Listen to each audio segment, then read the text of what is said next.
Good afternoon, everybody. A new era begins today for Liverpool FC Women. A brand new home ground, the St Helen Stadium, a red stadium too.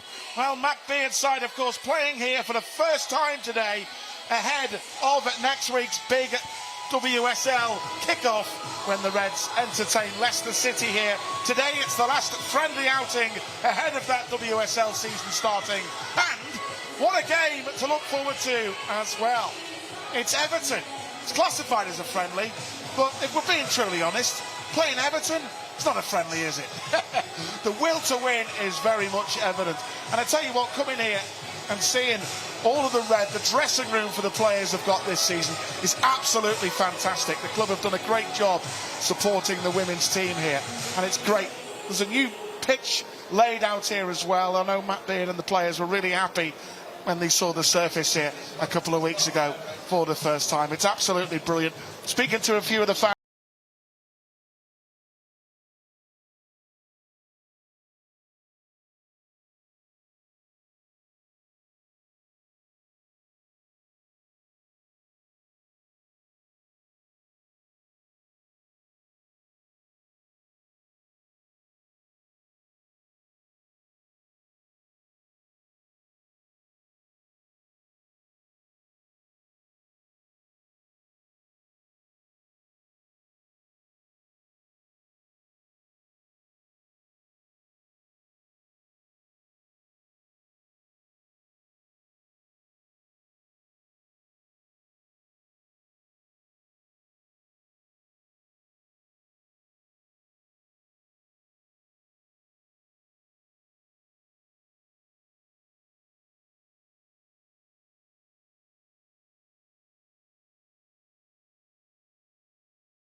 Tats, obviously, here at St Helens, a brand new era. I mean, when you first came here, your first instinct is, yes, this is a red stadium. Yeah, absolutely. Yeah, it always helps, to make you feel at home. And I've been really impressed walking around the last hour or two. It's a proper stadium. Changing rooms are great, but the most important thing is that pitch. No excuses today with a pitch like that. Now, like we had at Anfield yesterday for Honor Slot Side, we will pay a special tribute to the one, the only, the Colossus, Ron Yates, a Shankley great who sadly passed away last week. 454 appearances. He was our first FA Cup winning captain in 1965. St Helens Stadium will applaud the one and only Ron Yates. You'll never walk alone, big fella.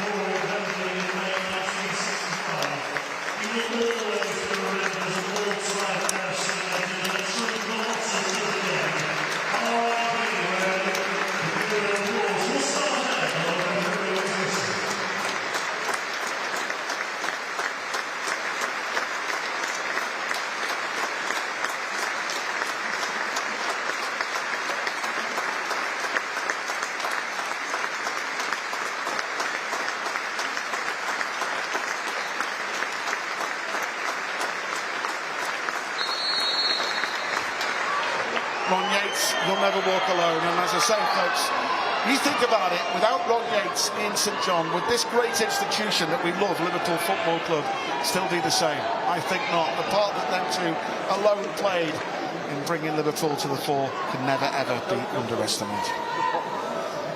But good game to start with, Tats, and lovely to see you alongside me here in the commentary box. The goal machine, Natasha Dowie, and you're wearing that top that the players are wearing for the first time today. Just in case they need a goal, you know, I'm ready. Maybe last 5-10 minutes, like they can throw me on.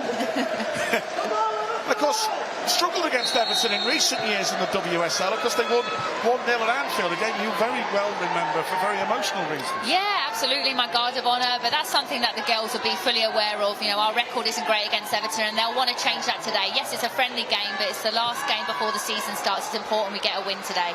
Home guard and Mel Lawley chasing. Good covering there at the back by Lucy Parry. Oh, I'm going to struggle seeing Mel Lawley in blue. Yeah, they're going to know each other very well. You know, Lucy Parry, still very young, but Mel Lawley, she's a great player, can go inside and out, so Lucy's going to have a handful today. Yeah, we certainly wish her all the best after this game today. Everton have got a good player there. Home guard, driving forward again. Jenna Clark, Liverpool Scotland international. And to keep her under close scrutiny. And Lucy Parry too. Lucy Parry, of course, inherited Emma Coavisto's number 2 squad number this season. There's a big call out for Beardy letting Coavisto go, but one of the big reasons for that is he's got big faith in Lucy Parry. He firmly believes she can go on to be a real big player for this team. Yeah, every time she played last season in the cup competitions especially, she performed well, and I think she deserves her chance. Taylor Hines, the Liverpool skipper there. And here's Everton's new signing, Tony Payne, into the area. Good defending there by the experienced Wales international, one of our new players this season, Gemma Evans, big Liverpool fan as well. Yeah, I've seen that a lot. I played with Gemma a couple of seasons ago at Reading for 2 years, and she's got all the attributes. She's very quick, she's strong, she loves to defend, so that's her type of thing, those last-ditch slide tackles. So this brand new era for Liverpool FC Women. Pitch looks fantastic. Hopefully it will bring good fortunes. As Matt Beard said, we had some great days at Prenton Park. He said, but this feels like our home. It's a red stadium, and this is what we want. Dangerous ball whipped in there. Gemma Bonner cleared it. Comes back to the edge of the box there towards Gabarro, the Spain international that they brought in from Sevilla.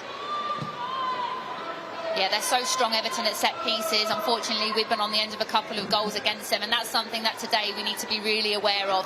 Set pieces is definitely their strength, with the likes of Finnegan as well, very strong in the air. Fantastic season last year for Matt Beard's side, and I don't think a lot of people thought that Liverpool would get into that top 4, but they did. Ended the season brilliantly, beating Manchester United at Prenton Park, that great last away day of the season down at the King Power against Leicester, when Leanne Kiernan came off the bench and scored a hat-trick. Good days for the team. Absolutely, and not many changes this season as well, which I think is good. It's a settled squad. He's brought in 2 or 3 new faces, so hopefully we can now kick on and break into that top 3. And Beardy as well was telling me that there's another new signing to come into this team in Olivia Smith, the Canadian international. Has been away with Canada. She'll be back. Could feature in the WSL opening next week. That's why she's not involved today, but he said she's a really exciting forward. So I think the fans will love watching her. Yep, you want a goal scorer, you know, and she's someone that definitely has scored goals at Sporting Lisbon. I've heard that she's very quick and really got a good strike on her as well, so I'm very excited to see that next weekend as well. Played a number of pre-season games behind closed doors at the AXA Melwood Training Centre. Played very well against Manchester City last week, by the way. City fielded a few new signings, and Matt Beard's side competed pretty well in that game. Lost 2-1, and it could have been a different story. It's all about getting minutes in the tank and getting ready for next week's opener here against Leicester City in St Helens. There's Gemma Evans keeping an eye on Gabarro. Matt was telling me before the game, Tats, he said it was a close call today. So because Jazz Matthews back fully fit now, said she's been brilliant in training. He said it was a close call, he said, but Gemma's been really good since she's come in as well, settled in well, he said, so I've given Gemma the nod. And that's the great thing, is the competition now. You look at the likes of Gemma Bonner with Niamh Fahy, you've got that competition in there, you know, lots of competition up front as well, and I think that's great. You can change to a 4-3-3 with the likes of Mia Enderby, Leanne Kiernan, so that's why this Liverpool squad's so strong. And let's not forget Grace Fisk to come into that team as well when she gets fit again. Just nursing a little niggle at the moment, so that's why she's not available. She won the Player of the Season award last year as well, Grace Fisk. Good player. This is the Scotland international Jenna Clark to Fuka Nagano. Plays in that number 6 role in the middle of the park, the Japan international. Taylor Hines. I think it's great well that you've got those two naturally left-footed players as well in Gemma Evans and Taylor Hines. That will give you that width and then hopefully give the kind of service that, you know, Roman Hawke, that's her biggest strength in the air. I haven't seen much of Capox yet, but that's what we want to be doing today. Lots of early deliveries into the box. Yeah, she's a young forward. Tats only 24, Cornelia Capox. She played in the Champions League last year. And a good goal-scoring record in Sweden. And obviously partnerships do take a little time to gel, and I think that's why Beardy's playing Capox alongside Roman Hawke, just to get them playing alongside each other on a regular basis. It's very important. You know, the Swedish league is very different to the WSL as well, so it's going to take time for her to get, you know, up and running, I'm sure. Good work there from Roman Hawke, picking the ball up from deep. Now it's back with Evans, deep in her own half. Gemma Bonner.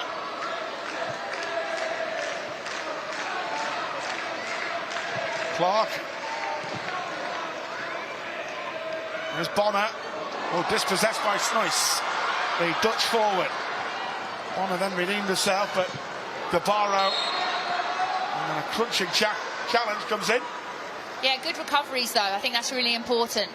We talk about the work rate of this team and work off the ball, so Gemma Bonner loses the ball, but then you see straight away the midfield, the forwards are getting back to help her out. Yes, they gave away that foul, but they're supporting Gemma Bonner there, and that's really important that we're all working as a team getting behind the ball, because this Everton team can really hit you on the counter very quickly.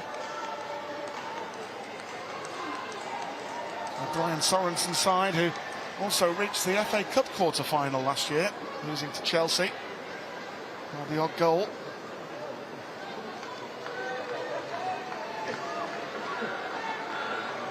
So great to see the amount of fans who've turned up for this one today, despite the foul weather in the region. Very different day to yesterday, that's for certain.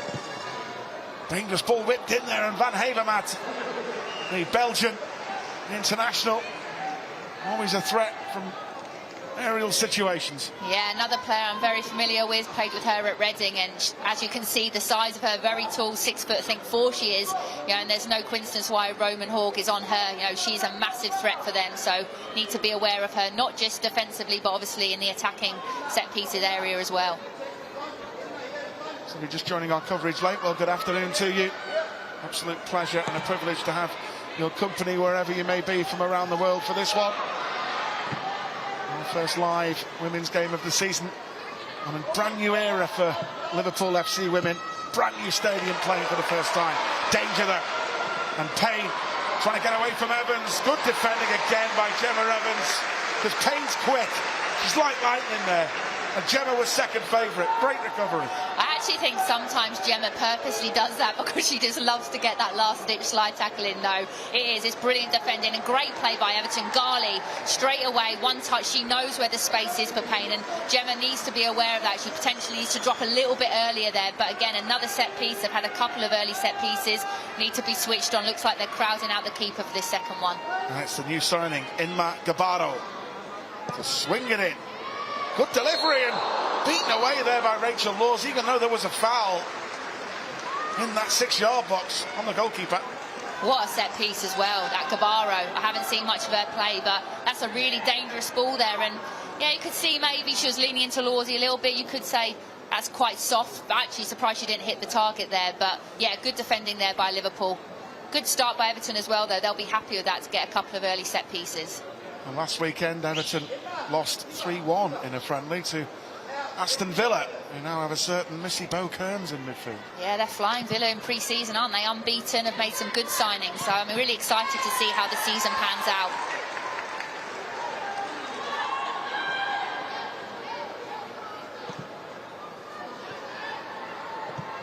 Need to get Hobingler on the ball a little bit more as well. I've just seen her there, and she's a key player for this Liverpool team. She's the creative player. You know, Everton are doing well, kind of shielding her, but we need to try and find her in those pockets, getting faced up, and also, you know, getting those centre forwards involved a little bit more. They probably haven't had as much as a ball as they would have liked. Yeah, Marie Herbinger, the Austria international, who last season became the first player in WSL history to get a hat-trick of assists, all from corners, in that dramatic game against Chelsea. Amazing game, that. Gemma Bonner got the winner, didn't she? Oh, what a game, yes. Yeah, she's definitely a player as a centre-forward that you want to have playing in behind you. Reminds me, and Beatty said it many times, like a Farrah Williams, and when you get complimented like that, I think that says a lot. Parry getting forward deep in the Everton half. Trying to utilise from right wing-back Lucy Parry. Challenge there with Holmgaard, the Danish international. Lucy Parry for Liverpool, only 20. The club's youngest ever player. I'm really happy for Lucy. She's been so patient, you know, so I'm really happy that she's got her opportunity, and I'm really confident that the more games that she gets, you know, she'll really make that right back role hers. Jenna Clark back to Fuka Nagano. Ooh, misplaced, straight to Payne, and again the recovery from Gemma Evans, who started really well. Good strength by Kerry Holland, and Gabaro all over the Wales international. Yeah, a little bit loose there by Fuka. Not like her, she normally never gives the ball away, and I think it's just a case of, you know, don't be giving that ball away in the wrong areas, you know, making sure we're a bit clean with our passing, because again, like I said, Everton have the pace out wide that it can hurt this Liverpool team, so just need to be a bit tidier there in possession.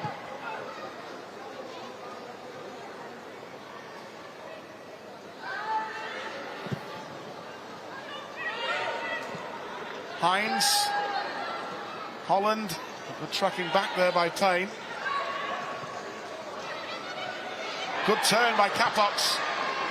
Still Herbinger, still Marie Herbinger battling away. Can we just talk about the clip from Rachel Lawso straight into Taylor Hines?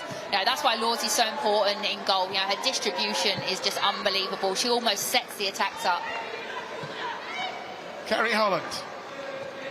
Forward towards Herbinger. And away by Finnegan. The Everton skipper. Sophie Roman Hogg trying to cause danger. Herbinger might curl one, good block.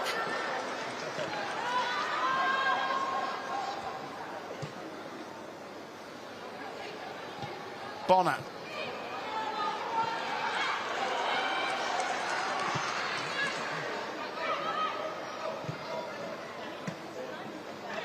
Holland. Holland again. Loves to drive down that left-hand side. The girl from Skipton. Big player in this team, Kerry Holland. Great defending there. Really good defending. Payne, wasn't it, the new player? Yeah, good. You know, just gets her body across her there. Don't really see much wrong with that. It's really good tracking back by the winger. But lovely play also by Sophie Hogg. You know, the way that she drops into that pocket. She's that pivotal role, little 1-2 with Kerry Holland. I think there maybe she just comes back. You know, you're probably not going to get past Tony Payne. She's quick, she's strong, so maybe come back and then look to play with Taylor Hines and recycle the play there.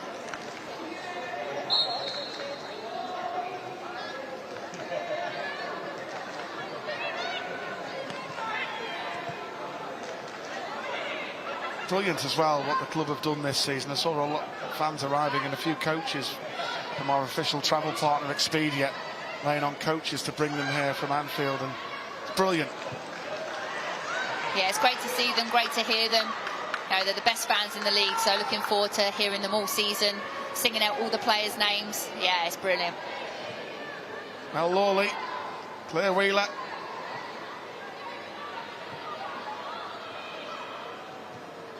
Garley.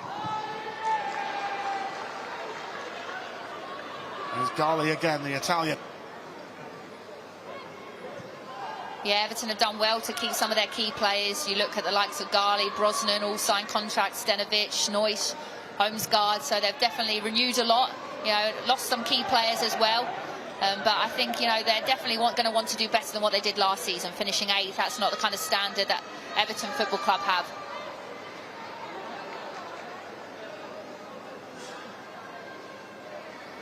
Remember Liverpool under-21s used to play here, you know when Alex Inglethorpe, our academy director, first came to Liverpool, he managed the under-21s team here.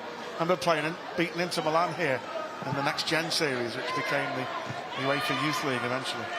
Very good.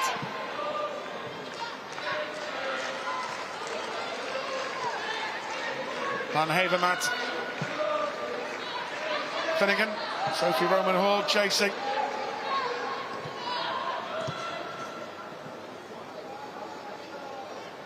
That's good pressing there by Liverpool. They're really forcing them back. Hard work it is off the ball, but almost man for man, forcing Everton to then go long, and this is where hopefully then they double up and try and nick the ball. There's that ball over the top again by Van Havermaet. And Gabaro making it hers. Payne. Oh, good run by Garley, but she couldn't take it. Bonner was there to save the day. That's a foul on Fuka Nagano by Snoyce. Yeah, clever. Again, lively by Everton, but Liverpool once again. And I think with this back five, Liverpool, they were so strong last season with this back five. Really hard to break down. Didn't concede a lot of goals in this formation, and looks very much the same again today early on. First yellow card of the game there for Katia Snoyce. Surprised it took so long in a derby.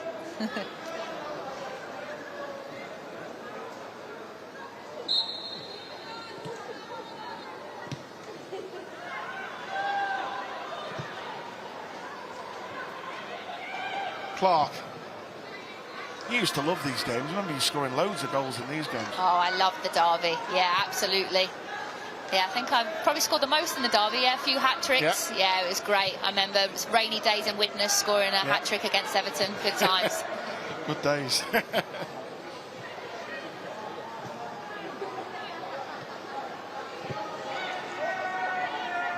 Evans.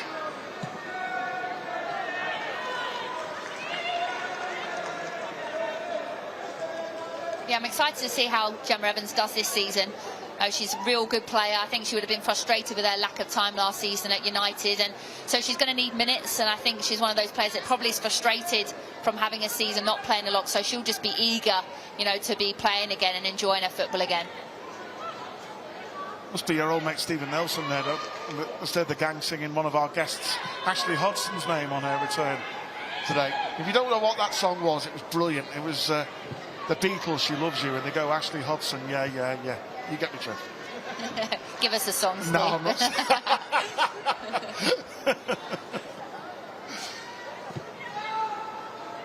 Here's Bonner. Herbinger. Good. Roman Hogg. Played it behind Evans. Here's Hines. Bonner.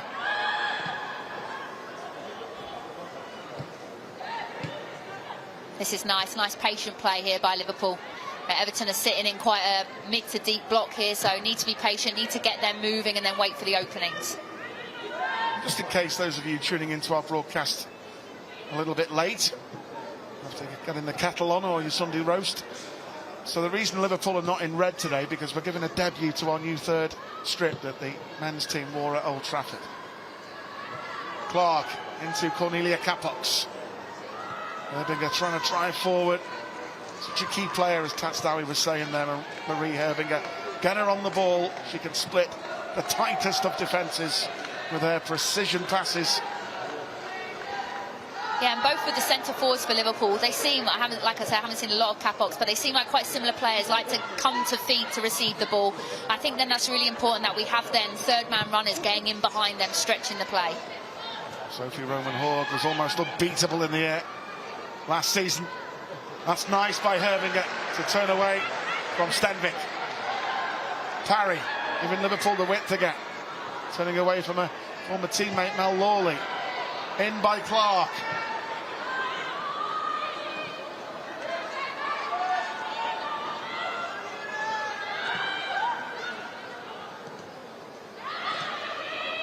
Garley. Van Havermaet. Everton have got that really nicely, and credit to them, you know, especially last season as well. They've got a pattern of play and a style of play that no matter what, they'll persist with it. You know, sometimes it works, sometimes it doesn't. This is lovely football. Gabaro to Payne.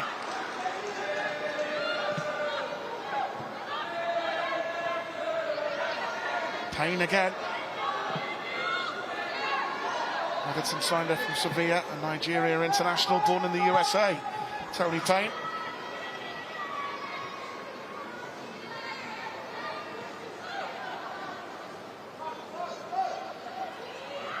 Now Stenvik.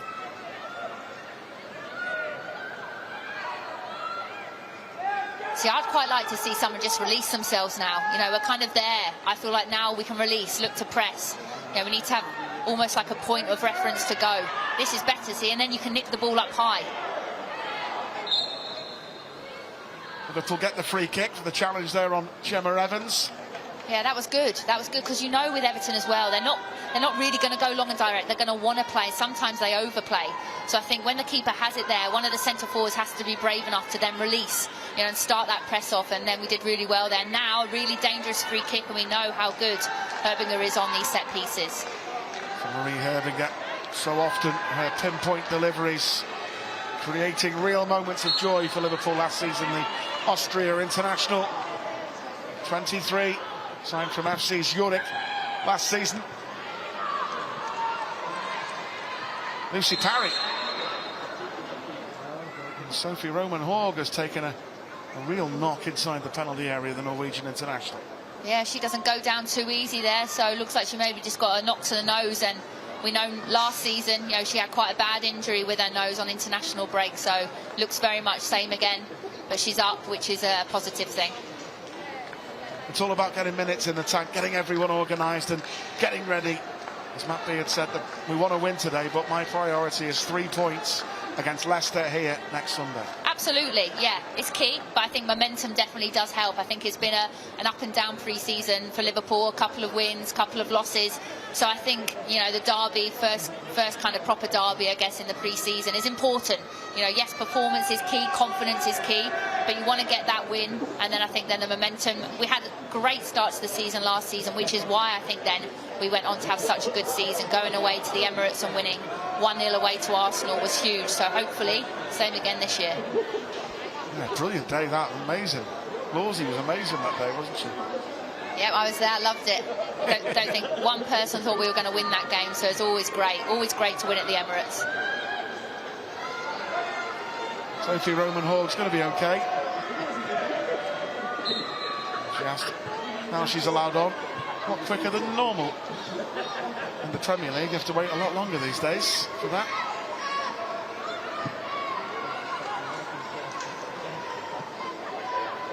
Rachel Laws played 9 games alongside Natasha Dowie in that title-winning season. Great keeper, great person, great keeper. But again, you know, she constantly performs. You know, she's got competition, but year in, year out, you know, she seems to keep that #1 shirt. And we'll see. You know, it's tough with Tegan Mike. I think she's got a little knock at the moment. But again, it'll be interesting to see who Matt Beard uses. But they can rotate as well, which I think is a great thing.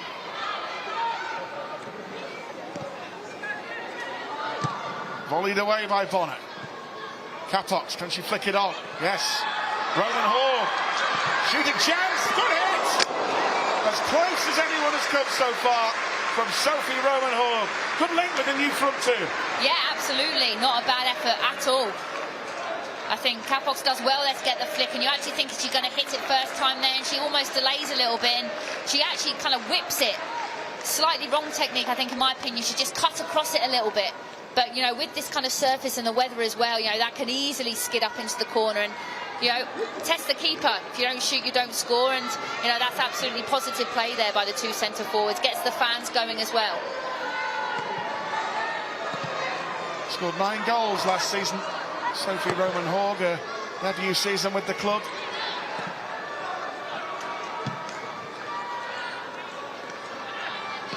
Roman-Haug again putting pressure on Van Havermaet. Good by Taylor Hines. Holland. Clark. Out wide to Parry. Herbinger. Capox. Her and Parry are linking up really nicely down that right-hand side. Nice little triangles with Capox as well, little 1-2s. You can see the partnerships already building, which is positive.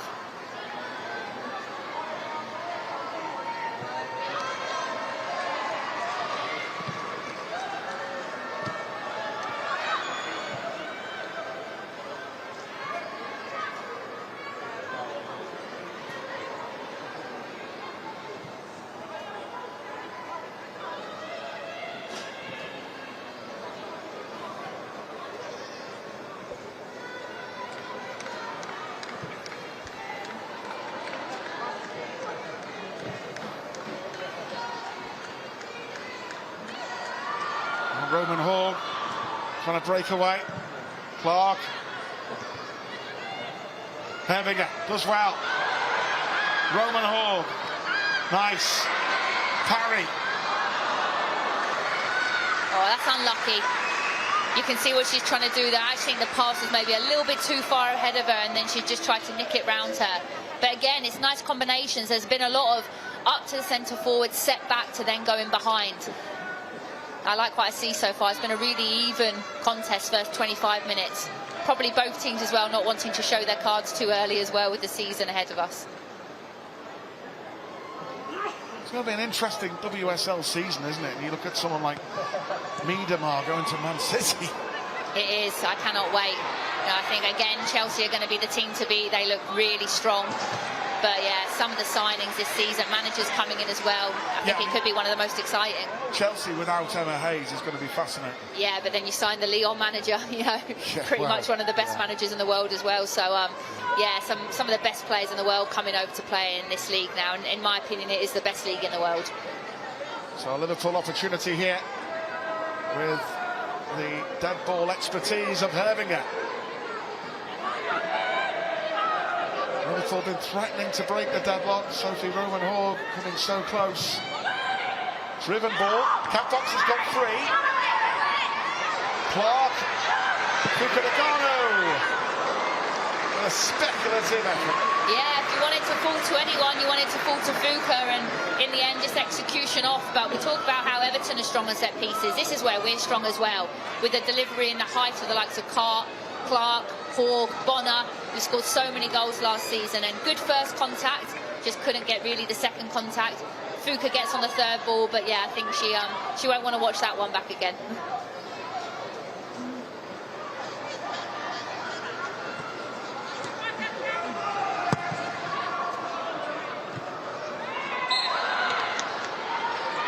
Not sure about that. Yeah, Gemma Bonner penalised. Yeah, no, I think she slips, if anything.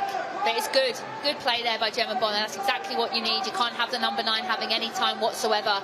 So getting nice and tight, physical, and if you give away a foul there, then that's completely fine.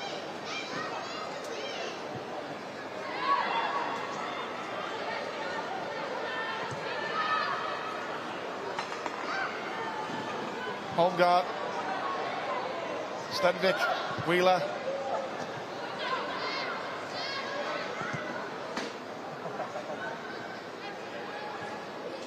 Garley, nice turn by the Italian. And there's a quality of pass to Payne. Gavarro, great tracking back. Kerry Holland runs all day for this team. Yeah, brilliant, absolutely. And then wins her team a throw-in as well, which is even better. And I was actually going to say, I think what Liverpool have done really well the last probably 10 minutes is they've kept Payne. And I don't think Mel Lawley's touched the ball really, so I think that's really good because they're probably their main threats out wide. So credit to Liverpool to keep them too quiet. But yeah, Kerry Holland, brilliant tracking back. That's what you need. Lovely by Parry. Oh! An eagle-eyed referee's assistance. Let's put it like that. Yeah, put it that way. Whole ball, I'm not sure about that. And great creative play, and that's what I like about Lucy Parry. She's such a positive fullback. You know, she's tight there, 1v1, she skipped past her. Didn't look like the whole ball for me, but really positive play.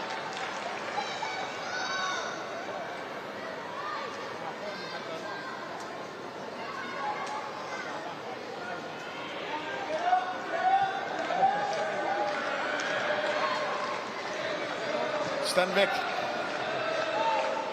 Holmgaard.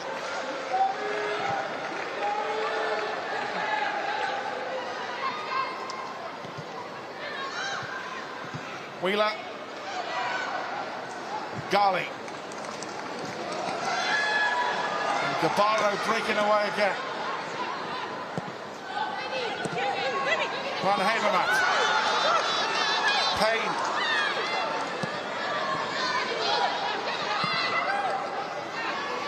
Gabaro.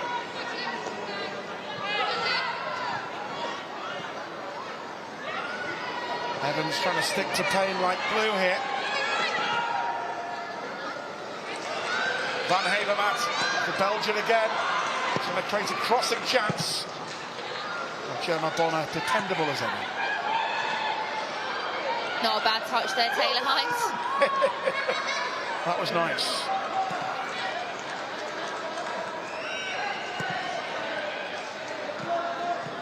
Oh, lovely by Roman Hall. Yeah, That's really a foul nice. by Finnegan on Capox. Yeah, I thought it was going to be a yellow card because Snoyce got one before for less than that. Yeah, it's brilliant play, it really is, and that's what you need from your two number 9s. You know, one to hold, one to run off, and that was lovely play. Little chest, Capox had noticed it, and then she's made that run. Nice play. And I want to touch back as well. When the first press for Liverpool gets done, I think that's what's so effective about this back 5, is that when you can't win the ball up high and maybe we get broke, then it's good that we've got so many bodies behind the ball to then, you know, kind of almost stop that attack by Everton. And I think that's where we look so strong as a unit.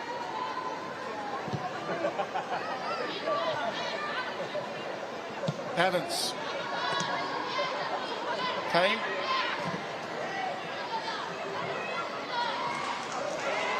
Nice turn by Gabaro.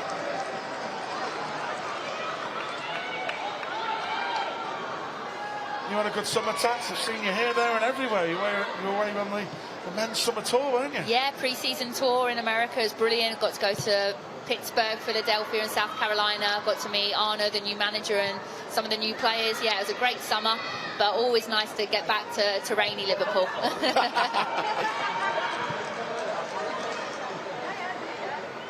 And to see your face, of course, Steve. Aww. I've missed you. Get any decent coffee shops then? Oh, absolutely. That's number 1 on my list. You know that. Has to be done, doesn't it? Here's Van Havermaet for Brian Sorensen's side. Everton, for their part, start away to Brighton next Saturday. The WSL starts. Payne, the dangerous ball in, and good defending that by Jenna Clark. Had to be alert there, Jenna, and she was. Brilliant play by Everton. What a ball by Van der Mark. Perfectly weighted. Payne can deliver it first time. And yes, as always, Jenna Clark. If it's not Jenna Clark, it's Gemma Bonner. If it's not Gemma Bonner, it's Gemma Evans. They're always in the right place at the right time. Really good covering there.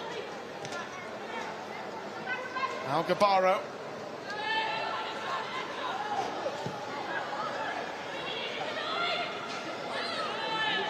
Still goalless here. Sophie Roman Hogg, the best chance for Liverpool, a snapshot, but landed not that far wide of the post.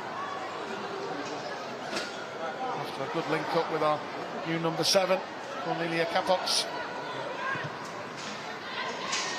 That's a little bit too easy there, though.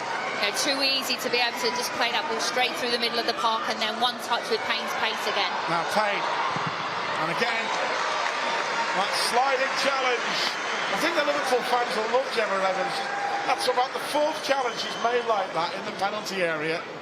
She keeps doing that. You'll get the fans on your side straight away doing things like that. But Matt Beard won't be happy that she's having to keep doing those last-ditch tackles. So, you know, have to get tighter. They have to be able to block that ball into the number 9, but then recognise that that's definitely a signal. As soon as it goes into the 9, 2 or 3 times they've done that first time, one touch into the space. We need to recognise that a bit quicker.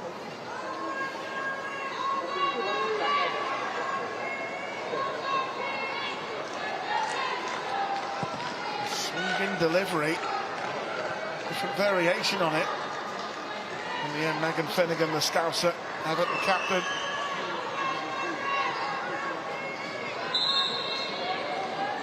Oh, Rachel Laws has got a problem. I hope she's going to be okay here, by the way, because Liverpool have not got a goalkeeper on the bench. Yeah, I'm thinking potentially, I'm hoping that is tactical, so it allows Liverpool to get in and talk to Matt Beard. You know, that happens quite a lot. Goalies pretend they're injured, so I'm hoping that's the case. Well, I think if Lawsy couldn't continue, I actually think that Yana Daniels will probably go in goal, because I was joking with her the other week because she's recently penned a new extension to her contract, and I said to her, in 2 spells at Liverpool, you've played in every position apart from goal. And she said, well, Steve, I have played in goal in training. Wow. So I bet you do all right there as well. She said, not bad. Well, look, let's hope it doesn't come to that. And I'm confident Lawsy will be all right. Looks like she's just getting her knee strapped there. I mean, Lawsy's the ultimate pro. Remember that the away game at Leicester last season? The final game of the season, they had a bit of a goalkeeper problem. And Lawsy played through the pain barrier and was absolutely brilliant at the King Power. That's what it is, you know. I say it's old school, but that's what you did back then. Like, Lawsy's been playing now for a good 15, 20 years, you know, and that's kind of what you did as a player. You know, you played 90 minutes every week, no matter what. You know, and she's come from that kind of era where, you know, you don't rotate, so she'll be doing absolutely everything she possibly can to play this game, even though it is a friendly. But also, Liverpool maybe need to think long term. You know, the season's starting next week. If obviously she has got an injury and maybe Tegan's struggling also, you know, you want to have your keepers fit come next week. So maybe Yana might be getting strips and ready to come. I mean, we've got a talented young Scouse goalkeeper as well, who's on her way back from an ACL problem. And in Faye Kirby, no time scale on her return just yet, but she's working hard behind the scenes, and we wish her all the best. Lawsy's been patched up. Yeah, I saw Faye today at Melwood. It was good to see her, good to see, you know, how she's coming along. Great young kids. Remember that game against Chelsea last season, or the season before, sorry? Yeah, brilliant performance. So it'd be good to have her back involved as well. We both know Lawsy well. It'd take a lot for her to come off the pitch, by the way. Newcastle-born stopper. Problem is now, though, the kicking side of things, you know, that is her main threat. Yeah. So if this is going to affect her kicking, then you might have to, you know, change up Liverpool's style of play playing out. Hines. Roman Hogg.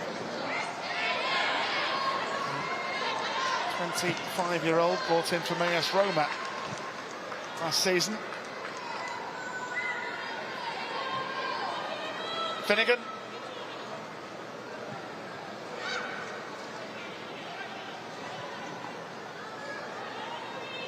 I think what's exciting as well is both teams have such strong benches.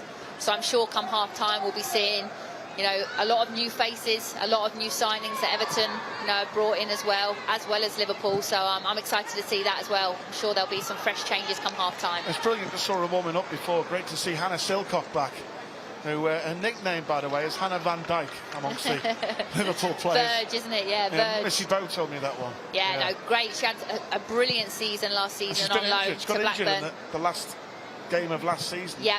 And this is her first game back in the squad. She trained last week. But no, strong season on loan at Blackburn. I watched her many a times, and she has, again, all the attributes. Now she just needs to get that experience at the top level. So Hannah Silcock, welcome back. She might get some minutes in the second half at some point. Still goalless here. Liverpool FC Women, brand new era. Our first home game at a brand new stadium, a red stadium too, in St Helens. Oh, Mel Lawley seems to have hurt herself there. Seems like either she's slipped or got a little knock there, but that looked quite painful. It's funny because both of the teams have, I think I would say possession's been pretty even, but I don't think the keepers have had to make a save each. So, you know what, we're going nearly 40 minutes into the first game and no one's really been able to test either keeper, which I think probably will disappoint both teams. You know, you want to try and get shots off as early as you can. So hopefully that changes and we get a bit more goal mouth action. Needs a goal to really get it going, doesn't it? Yeah, it does. Yeah, it does. You know, it's and the weather as well. You know, as a centre forward, you know, you lick your lips in these kind of weathers. You know, get half a yard, test the keeper, follow in for rebounds. You know, the rain and the surface. It's really slick out there today. Brilliant work as well by the club. It was great. I was walking around speaking to a few of the fans before the game, and it's great to see all the families here with the young ones, and they were so excited. They said, because this season already we've lined up 3 games at Anfield for the women, and which is really good. Absolutely, and it had to happen. You know, yes, our record there isn't great, but the more times we play there, then that will change. You know, there's no better feeling than walking out and playing at Anfield. And of course, it would be remiss of me not to mention that you have scored there for Liverpool. Yeah, I think I'm the only Liverpool women's player to score at the moment. So yeah, diving header, Cop End. FA Cup against Arsenal. Yeah, unfortunately losing 2-1. Yeah, good times though. Yeah, won't forget that one. Were you at that game? I was, Probably, yeah. I was,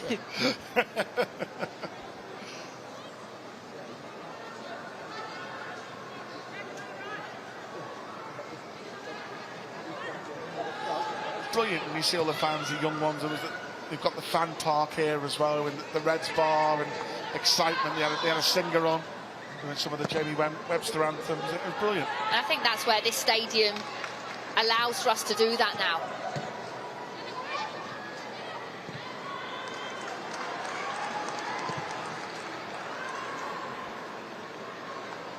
Parry. It's a good ball forward. That unfortunate, that really. If Fuka Nagano had taken that, Liverpool could have been in business. So unlucky there. Acres of space for Fuka in that pocket to get on that half turn. Just a little bit heavy on the pass. Payne.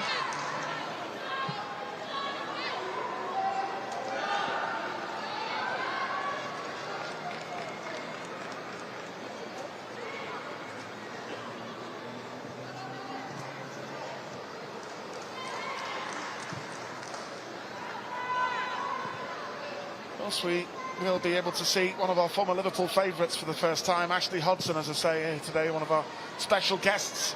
She'll be with Pete McDowell to reflect on the first half at the end of this one. Tell you what, that's going to be some good entertainment. She had some good moments in a red shirt, Ashley, didn't she? Yeah, she was an honest player, Ash. Yes, absolutely. Yeah, she was. She always gave 100%. Remember, she had that bad injury and it was nice, and she came back and scored a great goal in the cup game at Prenton Park.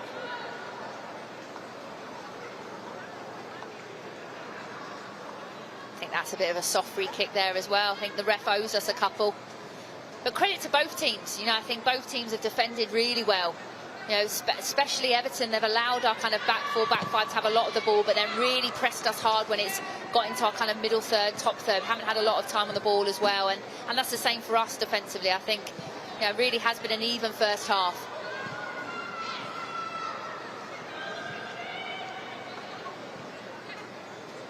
I still would like to see us stretching the play a little bit more though. It's quite compact. You know, even if you're not going to get the ball, just stretching behind, fake to going behind, just to create a bit more space here for the likes of Herbinger to get on the ball.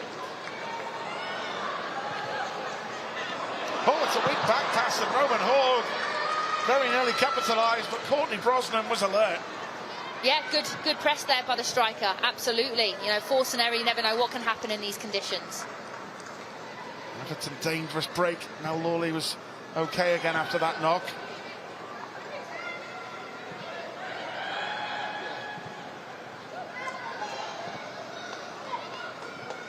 Holland, loose.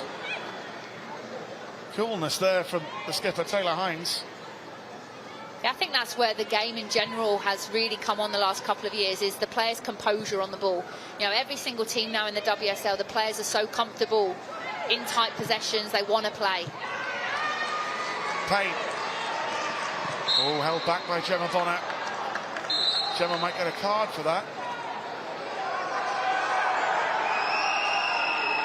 Liverpool fans aren't happy.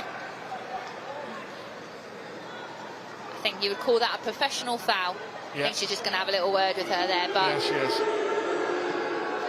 They were away there though, so it was important. We'd like to give out some mentions now and again on the show. We'll give a big mention to Beachy, by the way, one of our sound guys, who's probably covered every side of this ground here today, one of our sound technicians. So he's probably done, as we speak, the equivalent of the Liverpool Marathon. He's got his 10,000 steps in today for sure. Not half.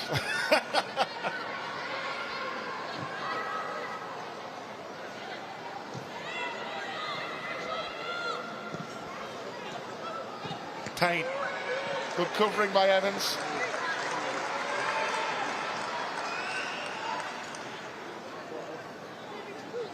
Beardy's been looking at a lot of clips with Scott Rogers and Amber Whiteley on the bench.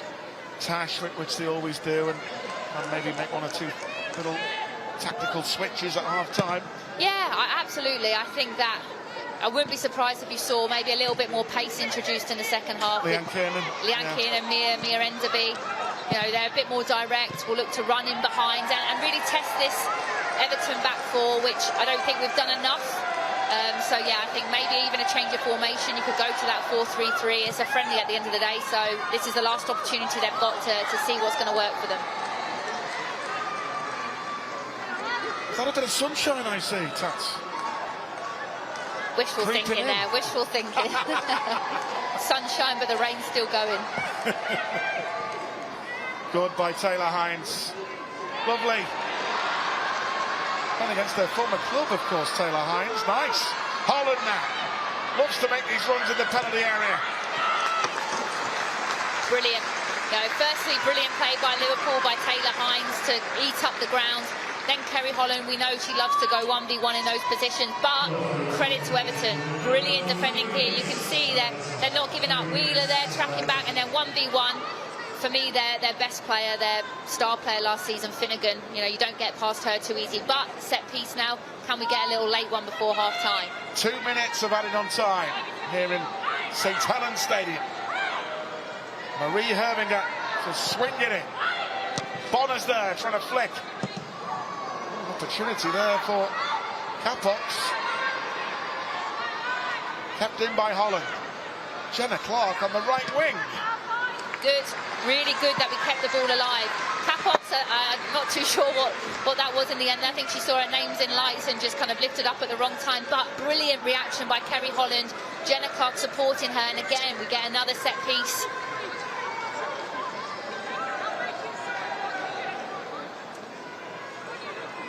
And again, Herbinger to take for Liverpool here.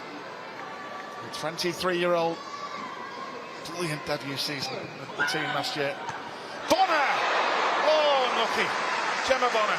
Yeah, really good. You know, she loves heading those balls. It's a brilliant delivery, it really is. You know, all she has to do is get her head on that. It's pinpoint.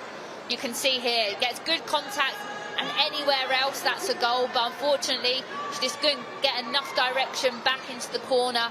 But now we've made the keeper make a save. You know, it's taken us, what, 45 minutes, but Brosnan's had to make a save.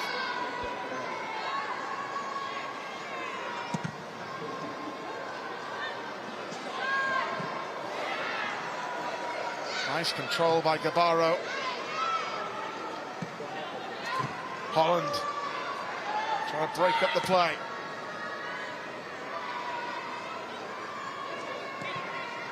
Wheeler. Then goes Fuka Nagano. Gabaro. Brilliant Kerry Holland. Yeah, absolutely. Really good. If the first player doesn't get there, the second, then it's always the third. Hunting impact is really important. Yeah, as an opponent, you cannot rest on your laurels when Kerry Holland is about, that's for sure. Wheeler. Garley.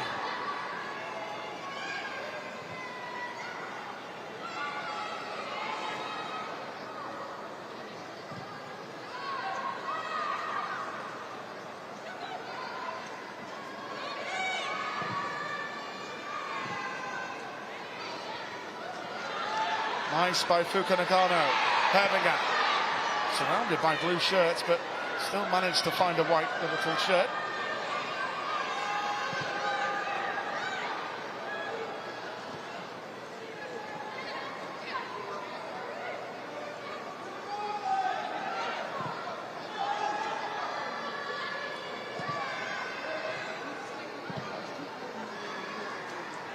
Jenna Clark. The space here for Parry. Good running as well by Capox. Can she get a good ball in? We'll get a corner. Wonder whether there'll be any time to take it. That's exactly what I'm saying though, about stretching the play. It's good. Good runs into the channel, stretching that Everton back line, and then that's what you get. You know, when we're direct, I think we look a lot stronger. You know, I fancy us on our set pieces. Height for height, we're a lot stronger in these areas.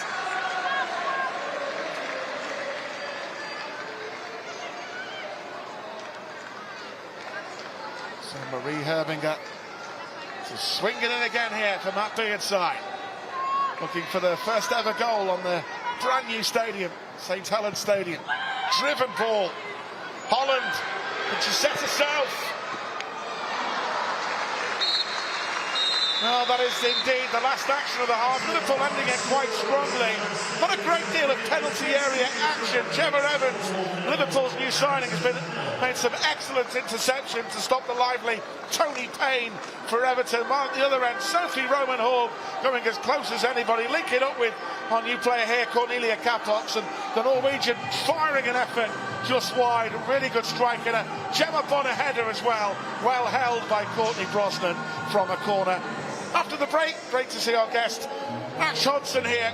Will be with Peter McDowell. But half-time in St Helens, it's Liverpool FC Women 0, Everton 0.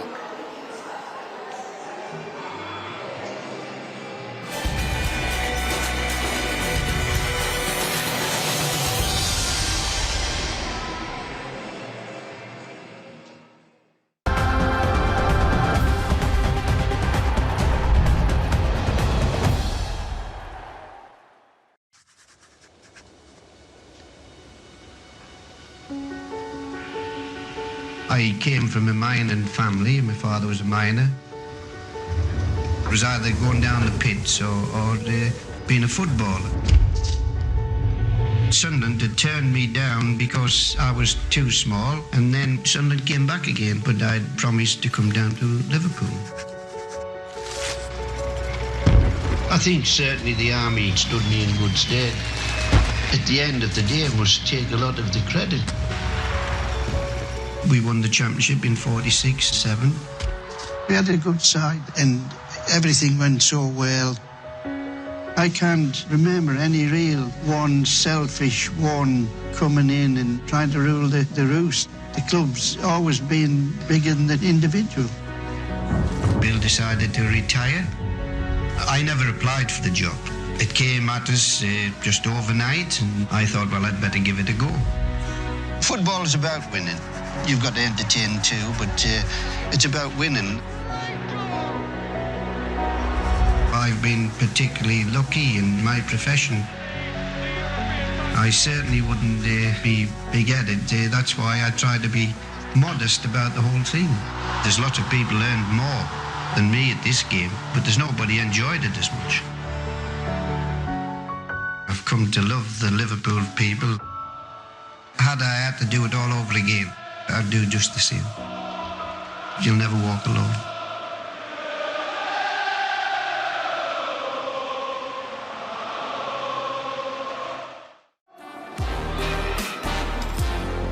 In by Herminger. Bonner's header! It's in! Oh, Gemma Bonner! She heads Liverpool into the lead from the corner. She makes a brilliant run into that near post area and flicks it on, and that's a great finish.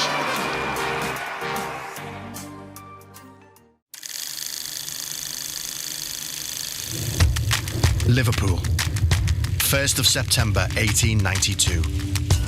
The beginning of the football season. Everyone's at the newly built Goodison Park, but one man is notably absent. Today, John Holding, Anfield landlord, brewer, businessman, and now ex-president of Everton FC, puts his reputation on the line.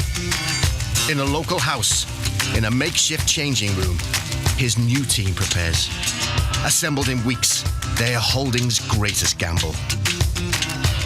Liverpool Football Club, defiant in blue and white, takes to the pitch for the first time, with not even 100 people watching. Liverpool choose to attack the Anfield Road end. Holding ceremoniously kicks off, and he's barely left the pitch when Loudmouth Miller scores the club's first ever goal. No one expected that, but this is a team of Scotsmen chosen for their mastery of the ball. Captain Andy Hanna, former Everton skipper and master tactician, marshals his men. James McBride, tiny but nimble, is a Blair at right back. Funny man Malky McVean dances across centre field. Duncan, the Wall McLean, stops Rotherham Town dead. The team of Max thunders to a 7-1 victory. Holding's boldest venture is paying off beautifully. And the rest, well, it's history.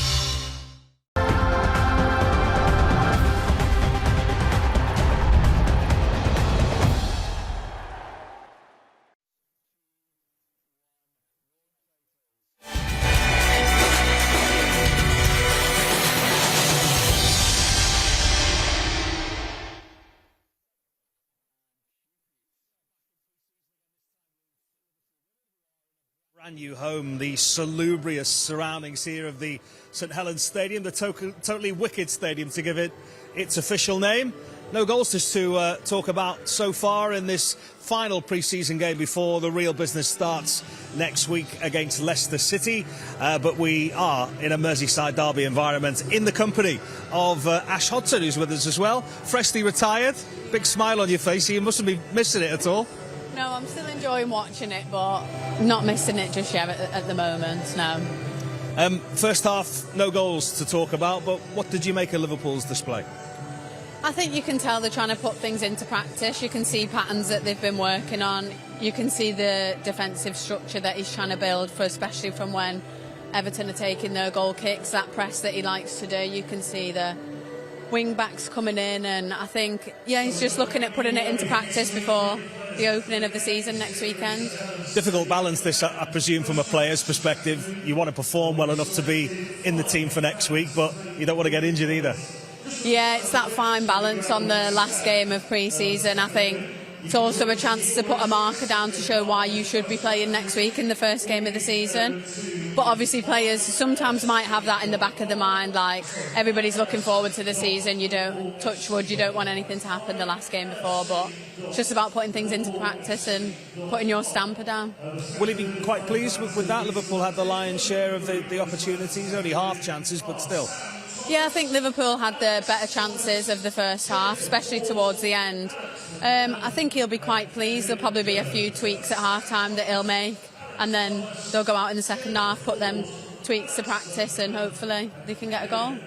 Now, Ash was talking an awful lot about Sophie Roman-Hogg before the games, the threat that she offers, and she had the first opportunity of the game, again a half chance. Yeah, she did. The front two linked up really well. So as you can see, Bonner pumps it forward, but one striker, you know, they play with the two strikers, one striker comes short, the other one goes in behind, and it's a great strike from Sophie. It's just a few inches wide, but the way she puts her foot through it, yeah, I think it was a good opportunity, good link up between the two strikers. Doesn't look like the keeper is overly sure as to where it's going. There's so much talk about her, Ash, and the threat that she offers in the air, but she's shown here that she's technically very adept as well. Yeah, she is. She scored a few last season, good volleys as well. She's a prolific striker. She put the crosses in, she'll get on the end of them, and she scores goals, so that's what's important. Set plays is obviously a really important part of any football match, isn't it? We saw a half opportunity for Fuka Nagano as well from exactly that situation. Sophie causing all kinds of problems in that penalty area. Yeah, she does. She's a threat. Teams will see that and teams know that. So when you do your prep for the weekend, when people come up against Liverpool, they will know that she is a threat in the air, and they'll obviously look to nullify that. But it also gives chances for things to drop around her and other people around her to get chances as well. Let's take another look at an opportunity for Liverpool. Again, it was from a set play. This time Gemma Bonner going close. Yeah, well, we said about Sophie Roman-Hogg, but Bonner is also a huge threat when she's in the box. Marie puts in a great delivery, and we saw Bonner score a similar goal like that last year against Chelsea, and I feel like Bonner is always going to be in and around, and she's a great header of the ball, and it's just unfortunate she couldn't redirect it a bit more to one of the corners. Is this going to be something you'll look at next season, playing three centre-backs, all with decent aerial ability? You'll want some goals from them as well from exactly these situations. Yeah, exactly. Well, we saw it last season. They are a massive threat from set pieces, and I feel like he will want to take the positives from the set pieces last season and keep practicing them, and also take them into this season, because they caused a lot of problems for other teams last year, and I feel like they'll be able to do that again this year. People will have done the homework on him, but he'll have new practices in place to put in, and like I said, he's got three good centre-backs who are a threat, and also strikers that are a threat from set pieces. And also midfielders as well. Kerry Holland with a half chance again towards the break. She's somebody that did pop up with some really vital goals last season. Yeah, she did, and obviously again, on the pitch, Kerry is a huge threat. She's powerful, good at running forward, but she's also got a tremendous strike on her, and this dropped to her perfectly, to be honest. Great first touch. And she'll be a bit disappointed that she's not been able to bend that one into the top corner like she used to do in training. Well, no goals so far, but the signs are positive from Liverpool's point of view. The whole of the second half is on the way next.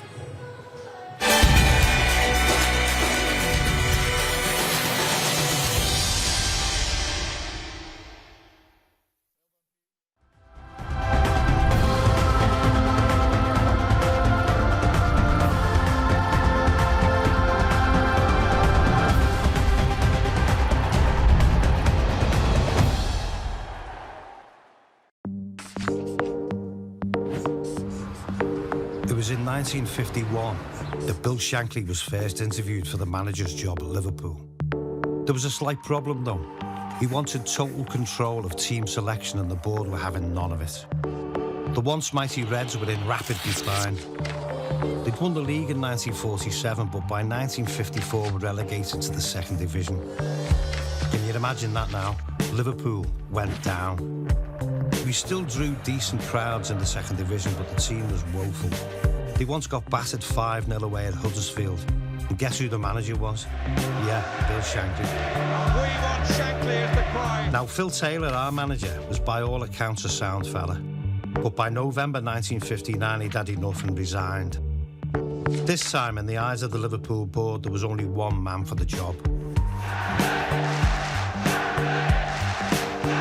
Back then, though, Anfield was nothing like it is today. The ground was falling apart. There was no running water and grass was growing in the ever-widening gaps on the terraces. Shankley's first game was a 4-0 loss at home to Cardiff City, followed by a 3-0 Boxing Day defeat at Charlton. It was to be another miserable Christmas for the Redmen. The rebuilding job soon began, but Shanks quickly found out that the directors at the club lacked ambition. He tried to sign some cracking players, but was told there was no dough left in the club's coffers. Thankfully, one guy managed to sort it all out, and I bet you've never heard of him. Eric Sawyer joined the board as finance director and gave Shanks what he wanted. The great man then signed Ian St John and Ron Yates, and the rest is history. Shankley was an inspirational football manager. He loved us, the supporters, and we loved him. He was one of us, but most of all, he built Liverpool Football Club up and up until it became a bastion of invincibility. And for that, we shall remain forever grateful.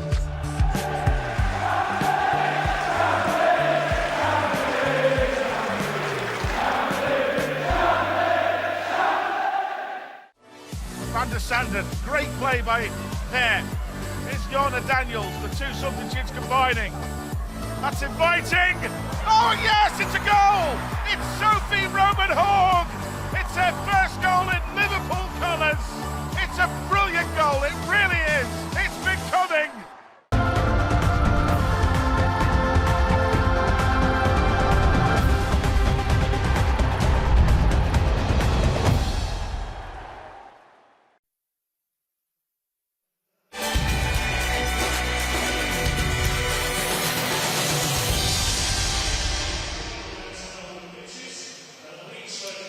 Welcome back, everybody, to St Helens. How good was that to see Ash Hodson on our broadcast again, Tats? Brilliant, wasn't it? Always nice to see her face. Great character. So we're still waiting to see if Matt Beard will make any changes for the second half. I think he's going to bring Jazz Matthews on. That's one. Jazz warming up, ever versatile, really good performer for this team, consistent performer. And I can tell you, Everton are going to make changes. They're going to bring on the Greece international Viatriki Sori in place of Claire Wheeler. Mel Lawley's going to depart and Emma Bissell's going to come on, and they're going to give an appearance to a new Japan international teammate of Fuka Nagano, Hanoka Hayashi, a big signing from West Ham. And Tony Payne is going to leave the field, and they're also going to bring on a young Danish midfielder in Caroline Olsen. So that's the changes as far as Everton are concerned. So a couple of different players to come on, and certainly Hayashi, remember she was a decent player down at West Ham. Yeah, absolutely. You know, Japanese, I'm sure, very technical, kind of similar style player to the likes of Fuka as well. So yeah, excited to see these new players. This is what it's all about. Yeah, so Jazz Matthews has come on for Gemma Evans, and Mia Enderby, who Tat spoke about before, really talented youngster there, has come on up front for Liverpool in place of Cornelia Capox. Only 19, Mia Enderby, signed last season from Sheffield United and scored that wonderful goal that we did in that Conti Cup tie against Man City. I had a fun fact about Capox, so I'm going to have to keep that for another day now. I had a good one for you, so that's going to be hush-hush. But yeah, Mia Enderby, she's definitely a raw talent still, someone that can create something from nothing. But now I think my biggest challenge for her is, can she have more of an impact this season? Yes, she didn't get loads of game time last year, but that year under her belt in the WSL would have been really invaluable. So now I'm wanting to see her step up. She had a good Euros away with England under 19. So yeah, I'm excited to see how she can progress this season. absolutely. Hopefully we'll get some goals from Liverpool to mark their debut appearance in the St Helens Stadium, which would be pretty nice for everyone to see, wouldn't it? So, as I say, Jazz Matthews in her second spell at Liverpool. So versatile, Jazz, you can rely on her to play practically anywhere as far as Liverpool are concerned. She does such a good job, plays anywhere. At the back in midfield as well. Sweet left foot. Put some great crosses in last week, by the way, against Manchester City. So there we go. There's Everton out as well, and the Liverpool subs joining the team huddle as well at the other side of the pitch. There's Jazz Matthews, Mia Enderby on for Gemma Evans and Cornelia Capox. Wonder, Tats, obviously we don't know how Olivia Smith is going to be back this week, and she is match fit after playing regular for Canada, so will she come straight into it, that first WSL lineup of the season next Sunday here against Leicester, the big kickoff to start the new campaign? And Matt Beard said, he was telling me, he says, I'm going to have a lot of selection headaches this season. He said, but ultimately this is what I want. Yeah, absolutely. And the answer to your question will be yes, I expect her to start. You know, with the price tag that was on her head, you never know if it's completely true, but it's a big price tag, a record price tag, and that to me means that then she's one of your star players, you know, so I would be very surprised if you didn't see her starting next week against Leicester. I saw her today at Melwood, so yep, she's fit, she's healthy. Obviously disappointed to have got knocked out of the World Cup, but I'm sure Matt Beard and that deep down are quite happy to have her back for the start of the season. Okay then, second half of this last pre-season outing before the real thing starts next week. It's Liverpool FC Women getting us underway. 0-0 here against Everton. Taylor Hines just been caught there by Caroline Olsen. That's a brilliant clip and a brilliant first touch by Taylor Hines. I mean, the ball by Rachel Laws just to weight it right over the Everton head, but then for Taylor Hines to be able to control that and cushion that as well as she did. Yeah, good start, good start. And again, we're straight away into a good set piece where we know we're always a threat. Especially with Herbinger taking them. And she get put one on Sophie Roman Hawk's head here for a little flick on. Fuka Nagano. Herbinger. Taylor Hines trying to get there on the overlap, doesn't give up. I'm really surprised by that decision. Yeah, I think that on the ball she's such a threat, and we know how good we are. Yes, it's quite far out, you could say, but I expected to go in there and to us to challenge. And yeah, I think looking back, maybe they'll regret that decision, because you know, first couple of minutes to get that kind of early ball into the box and test Everton, I think is what you would want. I understand sometimes it's good to mix it up, but also play to our strengths, which is, you know, our set pieces. Finnegan. Van Havermaet under real pressure by Fuka Nagano, and Sophie Roman Hawk has gone out for an Everton throw in the end. The referee disagrees, and it's clearly a Liverpool throw-in. Matthews. Now Bonner.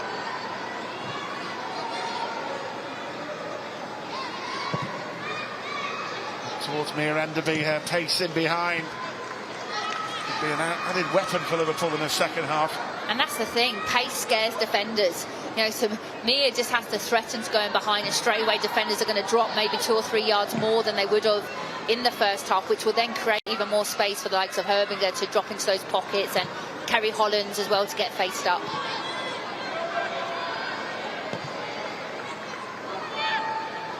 Matthews towards Rachel Laws, showing that she's recovered from that knock she got.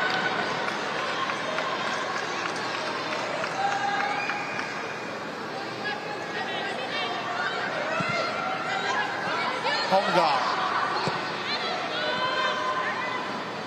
Herbinger trying to take it off Garley.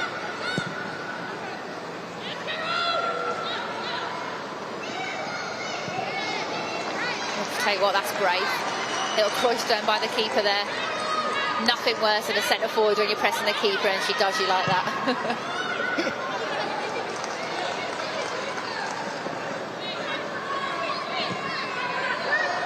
Bonner to Clark.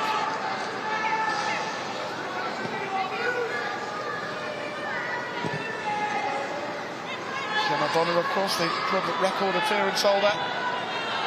She keeps on extending. She does, yeah. Aging like a fine wine.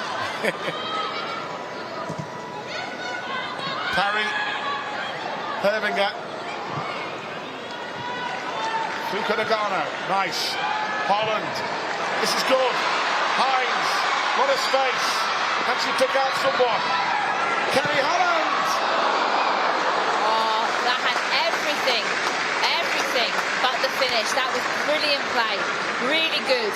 High tempo, players in pockets. Taylor Hines always offering that ball, and do you know what, this is what I love here, she was patient. She could have easily whipped that in a bit earlier, but she waited for the support, and Kerry Holland again, you know, good run there, and just leaning back a little bit off balance. Credit to the Everton defender as well, maybe put her off slightly. I think she'll be disappointed not to hit the target, but that's really nice play by Liverpool. You can see there that the way they're utilising the space, and we see it with the men's team, it's all part of the brilliant analysis group, and we have a great analyst in Jordan Cavan, who plays a big part behind the scenes doing the clips, and really shows the team at half-time. Here's Holland. Matthews. Brilliant jazz. She goes on. Corner. Look at you giving Jordan a shout out just because he's 5 yards away from us. It's got to be done. I know it's all. He's a legend. No, good start by Liverpool, really good start. You'd probably say they finished the first half the stronger of the two teams with the effort by Kerry Holland and Gemma Bonner, and they've definitely started this second half the stronger. So a little corner. Can Herbiger produce one of her specialities here? Started the second half well, Liverpool. But Everton might try and form a break here with Bissell. Good pressure. Matthews and Bonner doubled up on it there. Good ball by near end of it. Herbinger.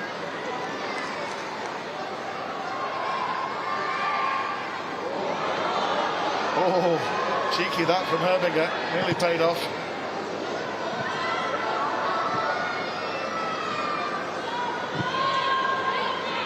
But it's good because straight away the players that maybe you want on the ball a bit more have got on the ball. Kerry Holland again in these pockets. Look at the space for Hines here.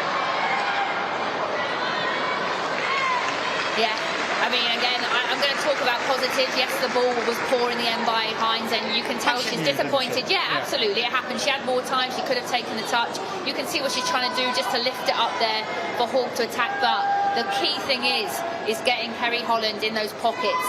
You know, straight away, what we're talking, 5 minutes into the second half, and her and Herbinger have had a lot more space, and then you can see how effective we are.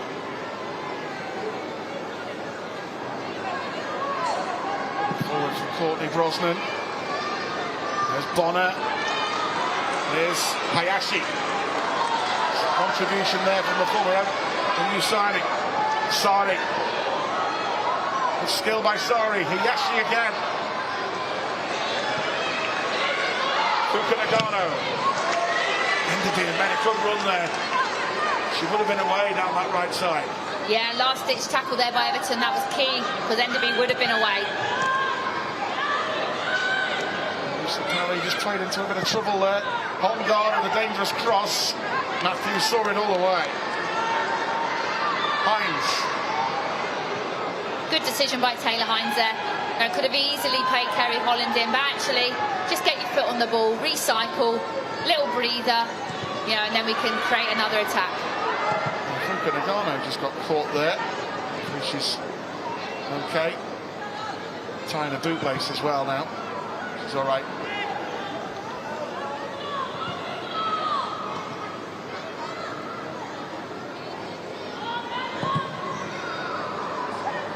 Roman Hall, again unbeatable in the air. Brilliant Enderby. Class. Parry, it's a good ball.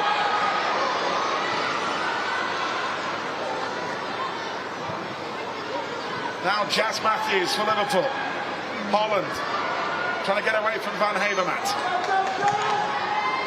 Finnegan's there. Was that so well, Megan Finnegan for Everton? I tell you what, the substitutions for Liverpool have really lifted this game. You can tell straight away. You know, it's almost like a was signed by Rachel Laws when she had both of her hands up. That it was almost like a signal, right, I'm going wrong, let's work off Hogg. And straight away you saw 4 or 5 bodies looking to run in behind her, and so effective. Hayashi. Sari.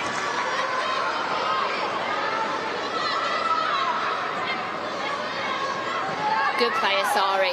Really liked her at Brighton. Thought she was one of their best players. So Everton have really had a good find getting her in. Van Havermaet. Olsen. Gali.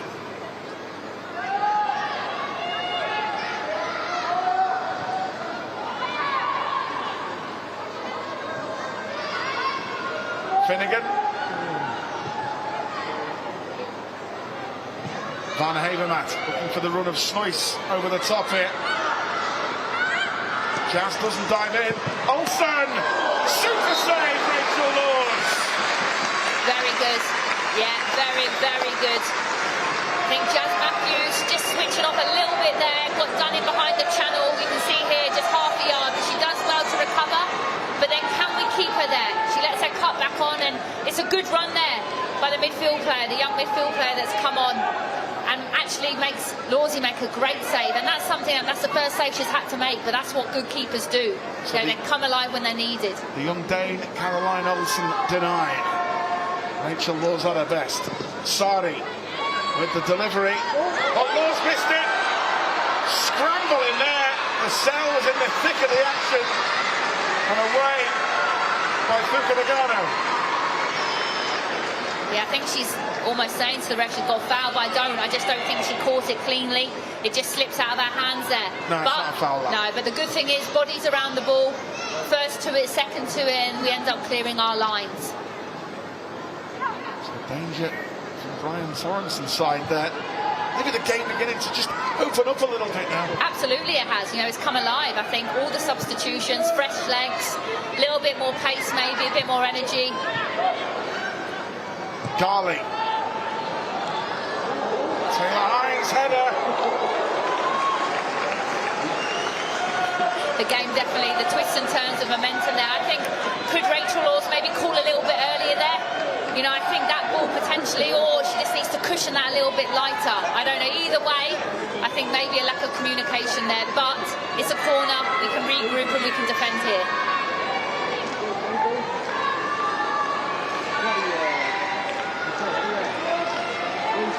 Sari with the delivery. Away by Sophie Roman Hall. On guard. The cell. Gali. Very much the creative source. Rangers ball in. Good defending Roman Hall. Shot. Oh, dragged not far wide by the Dane. On guard. I mean, the game has come alive, and actually I want to give credit there to Roman Hall, because I was watching her, and normally, you know, when the ball's cleared, the striker then makes a run back up the pitch, but she stayed inside the box the whole time, because we know how good she is defensively at clearing those balls, and she didn't clear it with her head there, but that's a good clearance there with her foot, and Lawsy, I think, had that covered. But a couple of early efforts by Everton, they'll be pleased with the reaction here.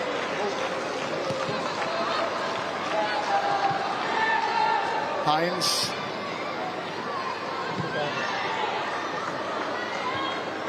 It's nice. The cell.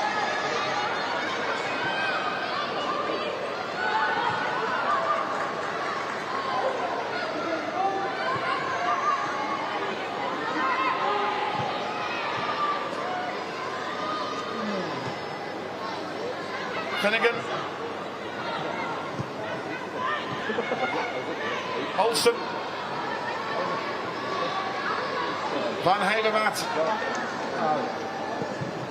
Driven ball, but wide of the target in the end. Yeah, disappointing cross there for Everton. She had plenty of time and space to take a touch and to pick a player out. See a bit of action on the sideline as well from both teams, so maybe again some more subs will be coming on. But it's been a really entertaining first 10-15 minutes of the second half.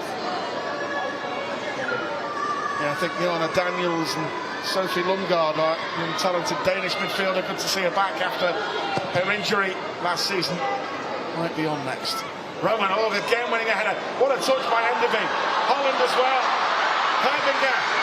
Enderby! Yes! Oh, the flag is up! Oh, what a shame! What a shame! That must have been tight. That's reminiscent of what we saw in Anfield last year when Missy Bow had a goal disallowed at the club. Yeah, it's great football. Really good football. Let Everton make this attack and then we can go back to that. Olsen making a dangerous run, but Jazz Matthews has that covered. Yeah, nothing come of that. But yeah, I want to talk about that. We'll and again, it's that signal of Lawsey that she's going to go long to Hogg, and straight away I talk about it. There's 3 or 4 players that then run off Hogg, and one of those players is obviously Mia Enderby. And you see here, Hogg goes up the ball, little flick, and you see she's just straight, literally a yard offside. It's a great finish, it really is. It's actually probably good defending by Everton to hold their line and be brave there. But lovely combinations, and you obviously Herbinger heavily involved in that as well with the assist. But yeah, good play. Yeah, we'll try and get another angle of that. It's difficult to tell with that behind the goal one, isn't it? Whether that's offside or not. Tight. Yeah, it was tight. It was very, very tight. Mia's still not happy with the referee's assistant. There's Jana Daniels recently penned an extension. As I say, ever versatile. I thought at one point she might have been coming on in goal in the first half when Rachel Laws went down. Yeah, players like Jana are really key for a squad. You know, she's a really unselfish player, and like you said, she'll play anywhere. And there's not many players that will be okay with that. But Jana is someone that she just wants to play, you know, and yeah, credit to her. She always does a job wherever they put her. Hines.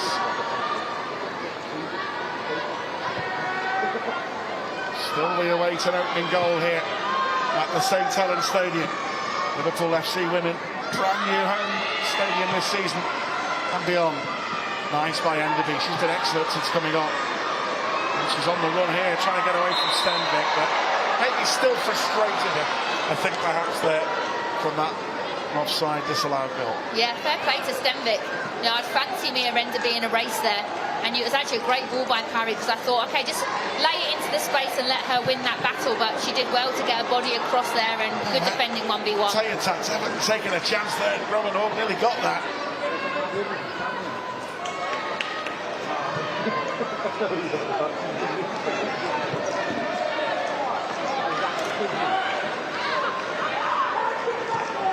Lundgaard.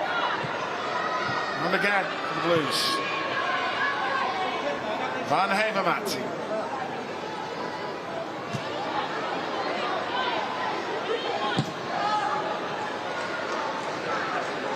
It's an interesting ball that, but Sari has run offside. Beanie wants to make a double change now.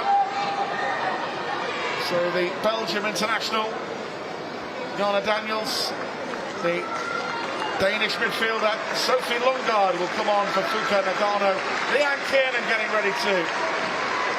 And young Pazza, Lucy Parry, straight replacement. Jana Daniels will go right wing back. Yeah, and again, it's just about getting minutes into players. You know, players that maybe didn't play as much as they would have liked last season, but also to keep players fit. You know, they're probably two of our key players, you know, that really wants fit come next week. So yeah, rest them. You know, a good 60 minutes under their belt, and now, you know, it's an opportunity for these kind of fringe players to really show, right, I want to get into that starting 11 come next week.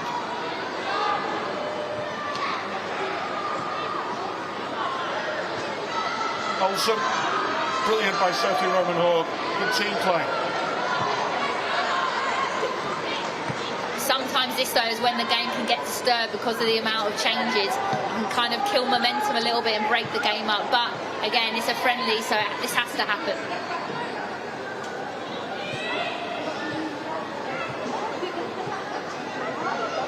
And Leanne Kiernan will be next on for Liverpool. Bet against the scoring. Liverpool's first goal here at Saints. But here's Holmgaard, offside. That's poor by the Everton wide player, though. You've got to look across your line there and see the offside. That's 2 times now that they've been caught off.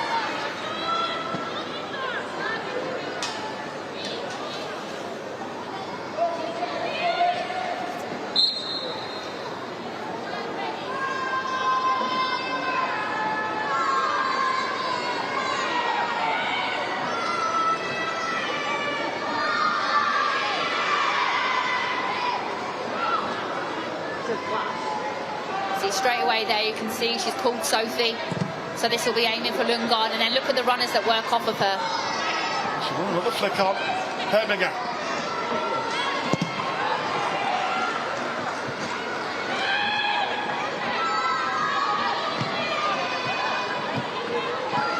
Ball by Bonner. Herminger in behind them. Enderby, that's a foul.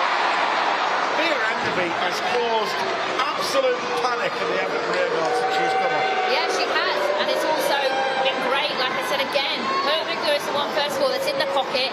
She's half turned, she's faced up. Then she obviously finds Mia Enderby, and it's the touch. It's the first touch across the defender, which is so important, because then all she can do is foul her. You know, I would have loved to have seen it maybe because she carries on a little bit, but then she also realises that we've got a specialist here. It's in a great area. This is a really dangerous position for Kerry Holland to take. Are you surprised Herbie's not over Yeah, this? absolutely I am. Yeah. I mean, look, she's coming over now. I'll be very surprised if she doesn't take this. She is two-footed, by the way, Marie Herminger. I also do know that Kerry Holland probably fancies herself as well on set pieces, though. She practices them a lot. I see her on social media quite a bit as well, so she might want to have a little pop around the wall, maybe it's on. And your old mate, Fana Williams, at relish this one. Oh my God, yeah. We wouldn't even need to worry this would be going in if it was Farah. No. Surprised everybody. Maybe Taylor might fancy this. Taylor Hines. And Roman Hall with a header. Matthews was in there. Miscue and then cleared by Olsen. That was a shame, really. There wasn't much conviction in that free kick there. I think that was a wasted opportunity, really. I think Taylor didn't really commit to that free kick. But again, we're on to the second balls. We've kept it alive. Can we create something here? Here's Enderby again. Mia Enderby. Was she caught again? Well, she felt she was. Beardy's asking the question. Now, Matt Beard describes Mia Enderby as like a street footballer. She goes out there, not got a care in the world, she'll give it everything regardless of reputations who she's playing against. Tats Dowie. Yeah, I just want to watch this here. I mean, it's hard to see from that angle. Part of me thinks, has she had a little catcher? Yeah, I'm not sure there. I think she's maybe trying to make a little bit more of that. But again, it's lively. She's looking to chop in. You know, she's looking to create. That's what you want. 1v1. Take her around the box. You never know. You can win your team a penalty there. But no, I think that was the correct decision by the referee. Yeah. She's looked lively though. It's good. Good impact so far.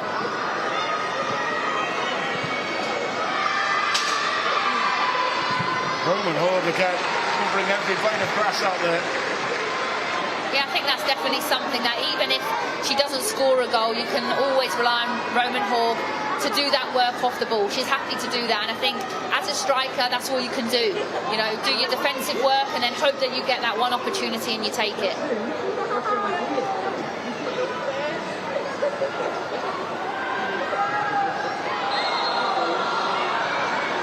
I mean, I'm not sure where her hand's meant to be there. You know, she's 2 yards away from the defender, so again, a little bit of a harsh decision there. Handball on Taylor Hines. Oh, a present, Enderby! And Brosnan denies it. Great reactions by Brosnan. Absolute nightmare there for the centre half. Finnegan, who's normally so reliable, but again, Enderby's in and around it. She's sniffing for that danger. You can see the press there. She nicks it. It's just such a shame that her first touch couldn't allow her to get a better angle there, but Brosnan, credit to her, that's a great save, good reactions. Really enjoyed watching this youngster since she's come on. She's certainly livened it up, that's for certain. She has indeed. Herminger with the delivery. Brosnan, the real pressure. Lundgaard, oh, just couldn't catch it quite as she did. Enderby again, gonna get back. Chance there for Sophie. Yeah, it was. You know, I'm thinking have a bit of conviction, and maybe this is a player that, you know, needs a bit more confidence, but it's dropped to her. You know, have a go. But she kind of almost like 50-50, didn't hit it cleanly, but that's an opportunity for sure. Next up, applause ringing around St Helens. The club captain, Niamh Fahey, on for Gemma Bonner. And Leanne Kiernan, the young lady from County Cavan in Ireland, on for Sophie Roman Hall. So the two Ireland internationals on for Liverpool. The 25-year-old looking for a goal. Niamh Fahey as well, who extended her deal, which also includes an opportunity to look at a potential coaching role for the future as well. Yeah, it's great. It's really great. And this is what's so great about this club, is allowing players when they retire the opportunity to stay involved in the game. And I've played against Niamh many a time. She's a really intelligent player. She's a great leader, great captain. I'm sure she'd make a great coach after football. And Leanne Kiernan, you know, very similar kind of player to Mia Enderby. She's direct. She wants to run in behind. She's quite positive. So, yeah, another kind of challenge now for this Everton back four. Pace, yeah.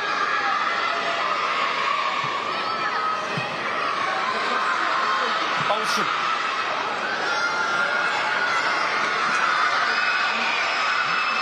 So Mia Enderby having a goal disallowed for a tight offside call. Good save by Courtney Brosnan to deny her as well. Kerry Holland with a drive over the top.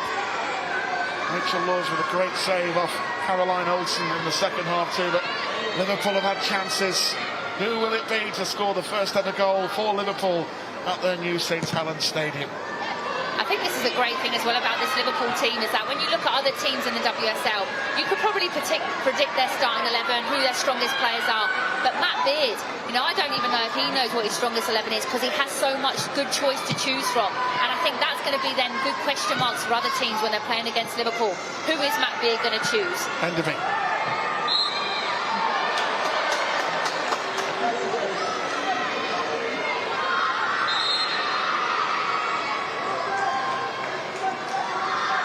Everton are also going to make another change.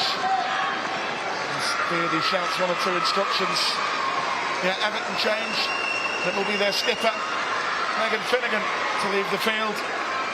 Substitution for Everton, replacing number 20, Megan Finnegan, is number 17, Lucy Hope. So Everton making a change. Lucy Hope coming on in her place. Still goalless here. Niamh Fahey, lady from Galway in Ireland. Yana Daniels battling away for possession.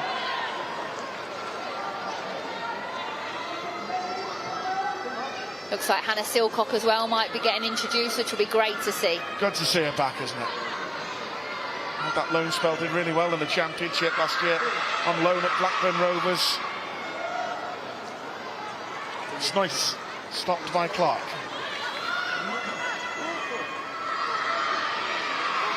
Have to use a different variation to the game now, of course, with Sophie Roman Horgan. We've seen in this second half how many headers she's won with flick-ons.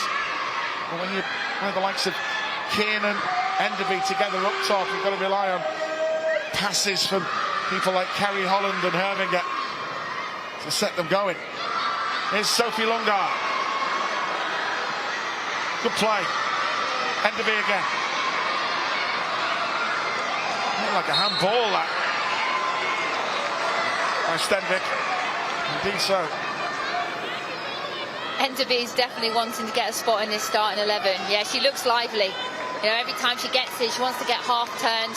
She wants to go at people, but then she's also in the ref's ears as well, having a bit of a go. And, you know, that's what I like about her attitude. You know, she is a little bit edgy.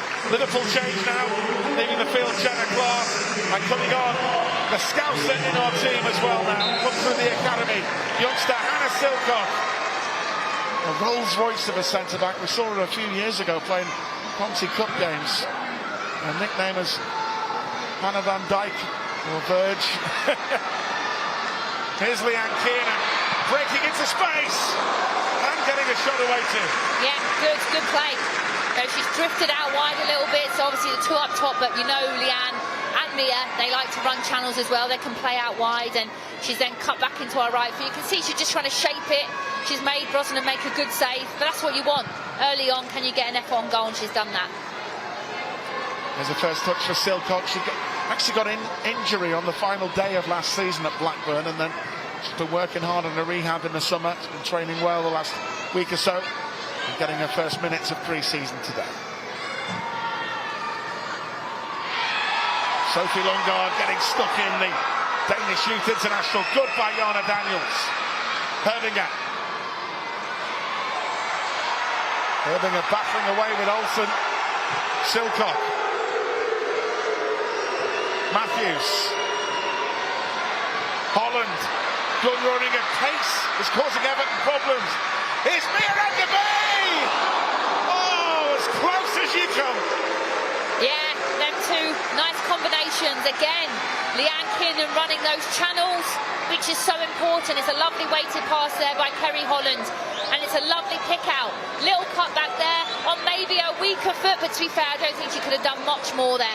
It's at a tight angle. She's found herself a little bit outside of the goal post. She's just trying to wrap it into that near post. But again, it's an effort on goal. This goal is definitely coming, and if anything, I think Liverpool will be the team to score. And you wouldn't bet on Mia Enderby netting it, would you? Absolutely not. Could have had a hat-trick. She's been so unlucky. Everton making changes now. Stenvik, one of those to go off, and Katia Snoyce coming on. Issy Hobson, and number 42 is a trialist that Everton have at the moment. I know the trialist as well. Very good player. Thomas from Blackburn, good player, quick, direct, Welsh international. Yeah, so that's definitely someone that Jazz Matthews needs to be aware of. Yeah, just due to contractual reasons, folks. That's why we're not allowed to mention the name. Need to give me a heads up, Steve. You did well there. You just said a no. So there you go. Can't beat that.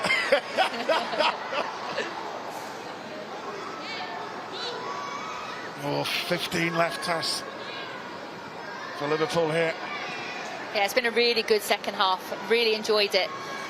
Much more entertaining, a bit more transitional, a bit more goal mouth entertainment, which is what the fans want to see here today. I know Pete Mack mentioned it to Ash at half-time, but now into your second year as the club's first female ambassador for Liverpool Football Club. I know how much you enjoy it, but do you miss playing? Still in the back of your mind? You can't say you don't miss playing, but also I'm loving my life right now. Yeah, less emotion involved, which is a bit nicer, but I miss being around the girls. I miss the structure, I miss scoring goals. There's a lot I miss, but it was the right time and I have no regrets, so very lucky to be in this role. Fahy, good ball to Jana Daniels. Herminger.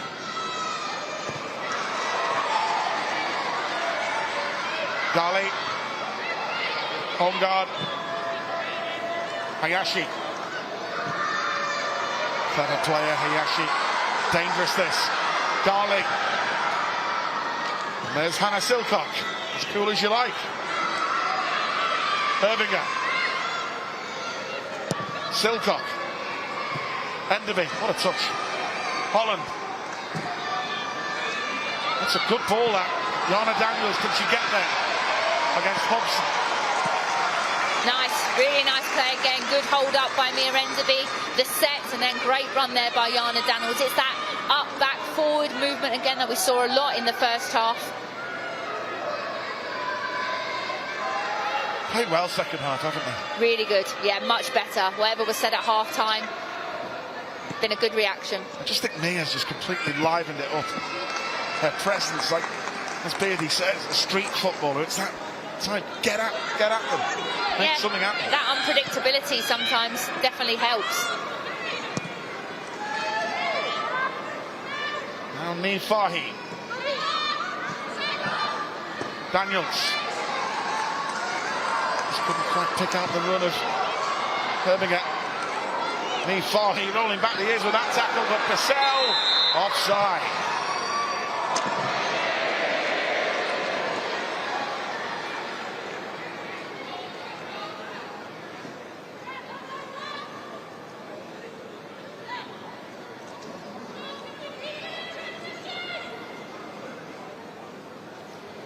All eyes after this will turn to next Sunday, 2 o'clock kickoff here. If you can, try and get yourselves down, support the girls. Liverpool FC Women beginning a new Barclays Women's Super League season, taking on Leicester City here. Holland. Kiernan. Longard. Kiernan. And the presence of Enderby and Issy Hobson takes evasive action. Yeah, I think she could have left that there. But again, it's a threat. You know, Mia's been lively and players are aware of her presence, so sometimes that unsettles defenders. yeah, we need to make sure now we can try and get a goal whilst we're really on top, whilst the momentum is with us. It's been with us the last probably 10-15 minutes. This is now key. Can we get this goal? So Marie Herbinger with the delivery. Enderby. Longard. Silcock is in there. Half-hearted look under a challenge from Holmgard. Oh, it's a shame. It's really nicely worked as well. You can see what they're trying to do there, and Lundgaard's execution just let her down there in the end. But you can see they're trying to free up Hannah Silcock back post and maybe then head it back across goal. But yeah, the ball in the end was just a bit over the top, and yeah, nothing Hannah could do there. Wasn't a foul either. Like Liverpool with Hannah Silcock, Everton also getting ready to bring on one of the youngsters from their academy. Ellie Jones will be on next for the Blues.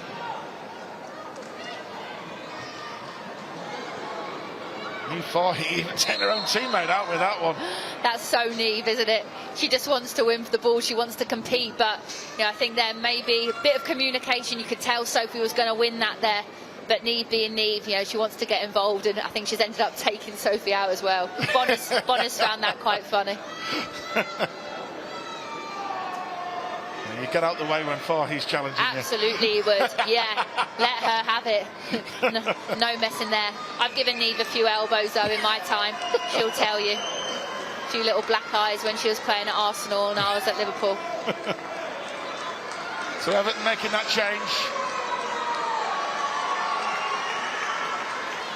With number 40, Ellie Jones, coming on in place of Sarah Holmgard. Sophie's been patched up. Got a sore shoulder, like. Yeah, I'm excited for her this season. She's done well since she's come on. Yeah, she has, and from what I heard, she's had a good off-season. She's fit. So I think she's someone that really will want to get more minutes than what she did last year. Sari.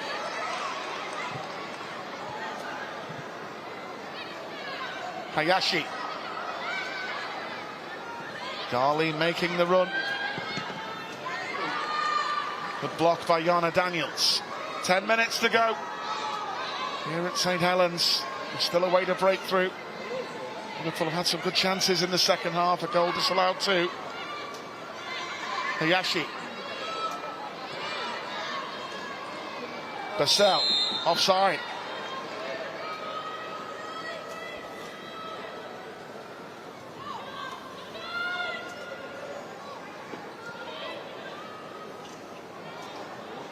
I think all in all, though, it's been a really positive game. I think for both teams, no injuries, cross fingers, touch wood, which I think is the most important thing. Both teams have played really nice possession, some lovely patterns. You can see what they've been working on. And then second half, it's really come alive inside the box. The only thing missing has been a goal, really. It's been a great game.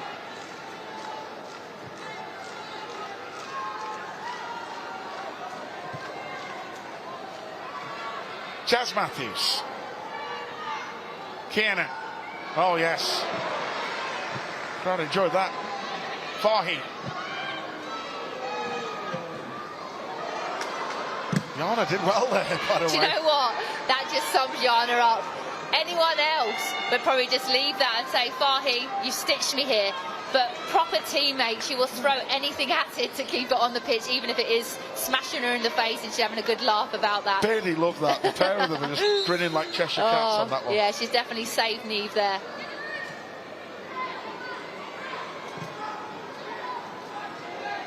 I think Beardy's still laughing.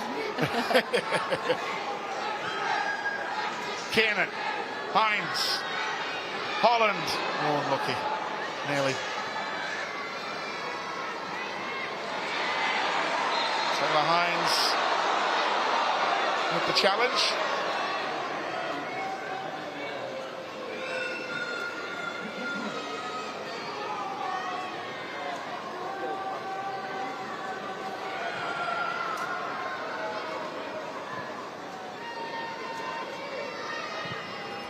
I'll tell you something, Tats, whatever this game ends up, if Liverpool play anything like their second half performance here against Leicester in the opening game, then could be a good day. It will. Oh, brilliant by Herbinger. The pace of Enderby again. And Leanne Kiernan's there. Oh, it's so unlucky. Great touch there by Lucy Hope. saves Everton. Holland. Jazz Matthews. Herbinger. Yana Daniels. Holland. They get it in the box. Holland again. Taking on Hayashi. Daniels coming in. Making a save. I tell you what, it's brilliant passage of play by Liverpool.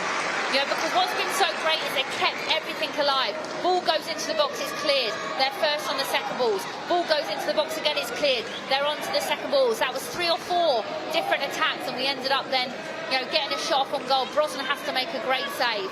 Really good play there by Liverpool, putting the pressure on now in these last final 6 minutes.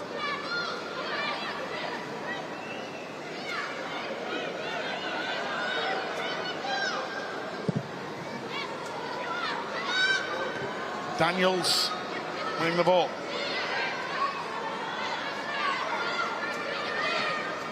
Good pressing again. Enderby doing really well there, helping out Herbinger.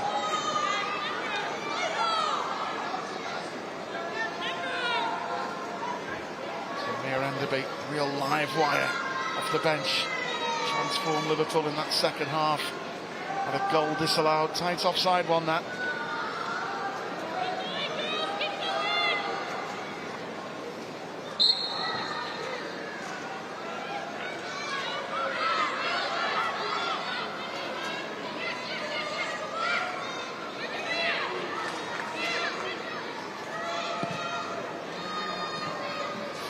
Minutes to go. Hines doing well to ride the challenges. Good ball out by Matthews. Holland. She'll run all day for this team, I tell you, Kerry Holland. Oh, it's clipped the top of the bar in the end. You know, she's looked really lively out wide, drifting into those positions. You know, she's actually deceptively fast, Kerry, with the ball and without the ball. You know, see here, it's pretty 50-50, but then she can just change her pace. Very direct. Yes, you can say it's on her left foot. You can see she's trying to cross it there, and she's kind of miskicked it a bit. But them shots, sometimes those cross shots can easily go in. We deserve a goal here. We've definitely been the better team in this second half. It's really only been one team in it this second half. Oh, unfortunately, Ann Kiernan there. Poor clearance by Van Havermaet. Just slight slip by Leanne. But now Everton at the other end want to break themselves. Real danger. Good by Yana Daniels. Good positioning. Kiernan. Daniels, can she get it down the line? Oh, that's a real shame. I think maybe Leanne Kiernan could have maybe just checked her shoulder there a little bit, looked to maybe set and then spin, which I'm not sure she was aware of the pressure she was under, but then Yana under no pressure there, could have fed Mia, and then she's in a 1v1 position again, which we know she's thrived on in this second half. Ghali.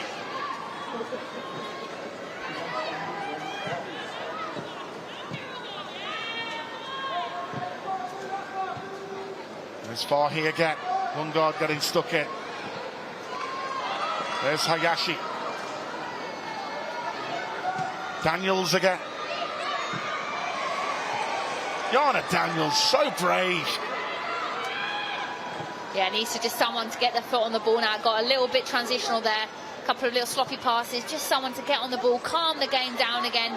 You know, we've probably still got a good 5 to 6 minutes left. There's still an opportunity here, I believe, for one team to get a goal. Hopefully, Liverpool. Oh, it's a bit sloppy. Everton go again. Need Fahy's there. Good covering.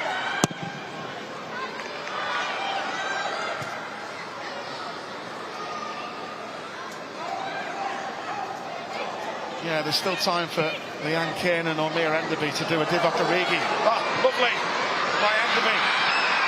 Kiernan. Oh, just turned wide at the post by Hope. Again, it's great play. You know, everything that Mia Enderby's done this game has pulled off. The little cheeky nutmegs there. See here, and then she slips Leanne Kiernan in.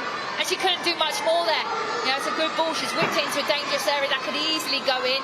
Maybe one more opportunity here from a set piece. So it will be Marie Hervinger over the corner kick. 2 minutes of added on time, we understand it will be as well here at the St Helens Stadium. The keeper, Brosnan, took it.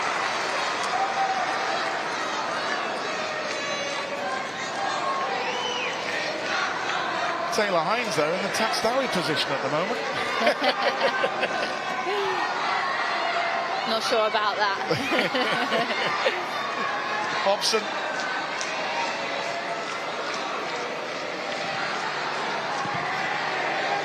Wow, that is some brave play by Everton. Credit to them, they've pulled it off there, but with a couple of minutes to go at 0-0, playing dangerous football inside their box, that could easily go wrong. Especially in these wet conditions.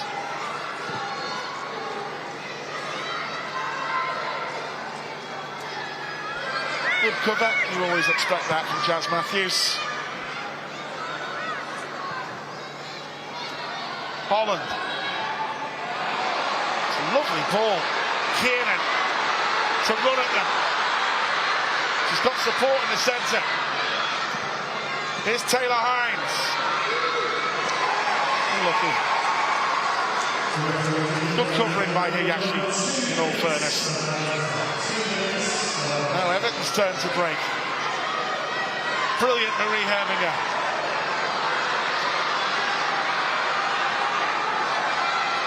You can see now a few heavy legs.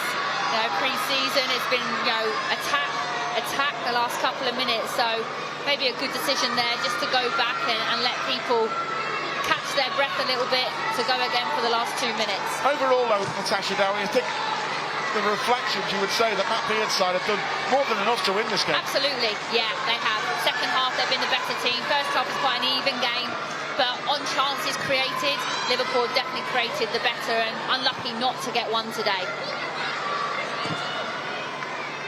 Daniels. Oh, it's a good ball. Enderby's away again here.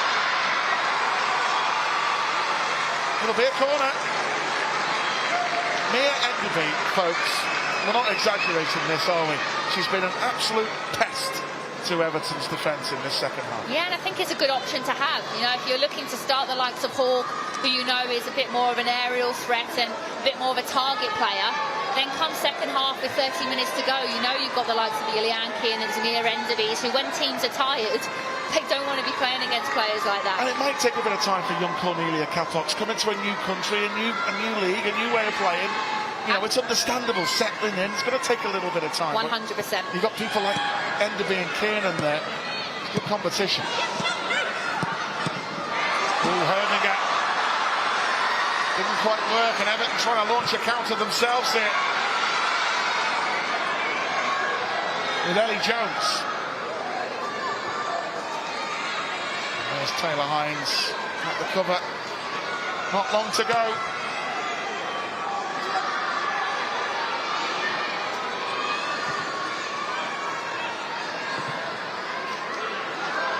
Here's the one last attack.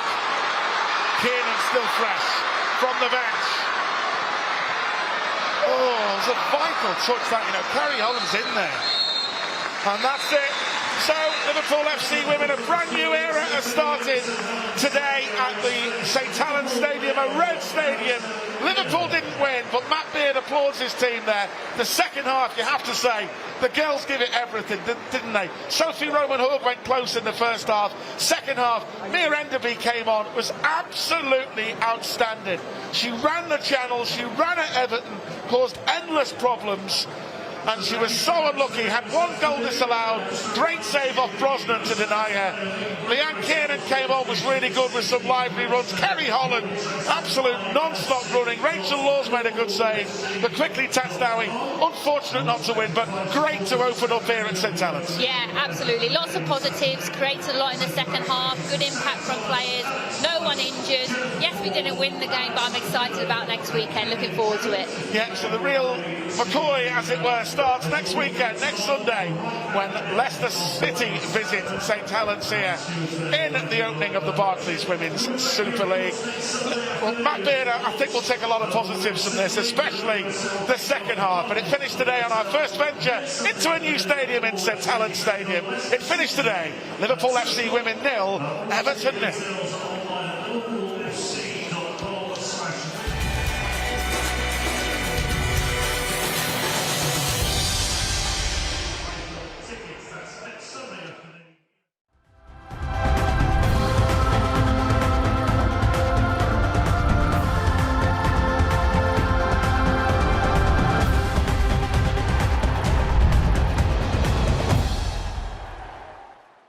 Give the ball, he score every time.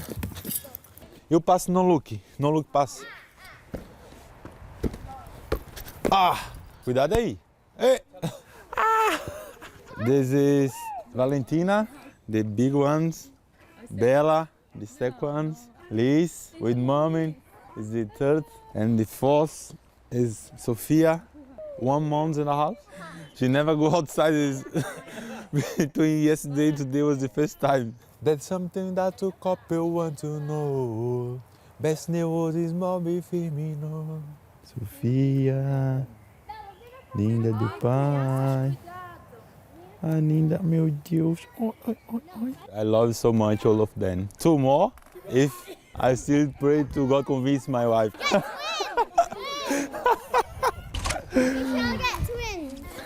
Give the ball, he score every time. Oh, good play there by Sophie Roman Hall. Options left and right. Trying to find Shanice Van der Sanden, who's in. Van der Sanden scores! Oh, what a way! Look at the celebration. It has to be Shanice Van der Sanden, didn't it, to double the lead.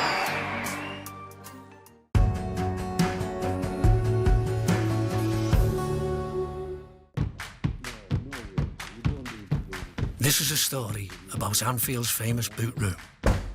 And it starts with Joe, smoking Joe Fagan, the kid from Scotty Road. He arrived in 1958 to work with Bob Paisley and Reuben Bennett. Within a year, Bill Shankley was their boss. Joe also lent a hand and a load of old kit to local amateur side Guinness Exports, whose chairman, Paul Orr, would repay his kindness with a few crates of the black stuff. The ale was stashed away deep within the main stand. And that was where it started. While Shankley worked from his office, his coaches packed into the boot room. New recruits were handpicked. There was Jeff Twentyman, Ronnie Moran, Tom Saunders, John Bennison and Roy Evans. Players were forbidden entry, but opposition managers were warmly welcomed before the brains were picked for precious knowledge. Celebrities made the guest list too, but had to make do with a bottle of stout. From this humble room, Liverpool's rise was devised and documented. Modest men mapped out plans for domination. They forged unstoppable teams who swept all aside, in England and abroad. Until one day, the room where success was built over. But the boot room spirit lives on, because it was never just bricks and mortar. There was an ethos forged through dedication and detail. And of course, the odd bottle of stout. Step into the boot room with Standard Chartered's AR experience.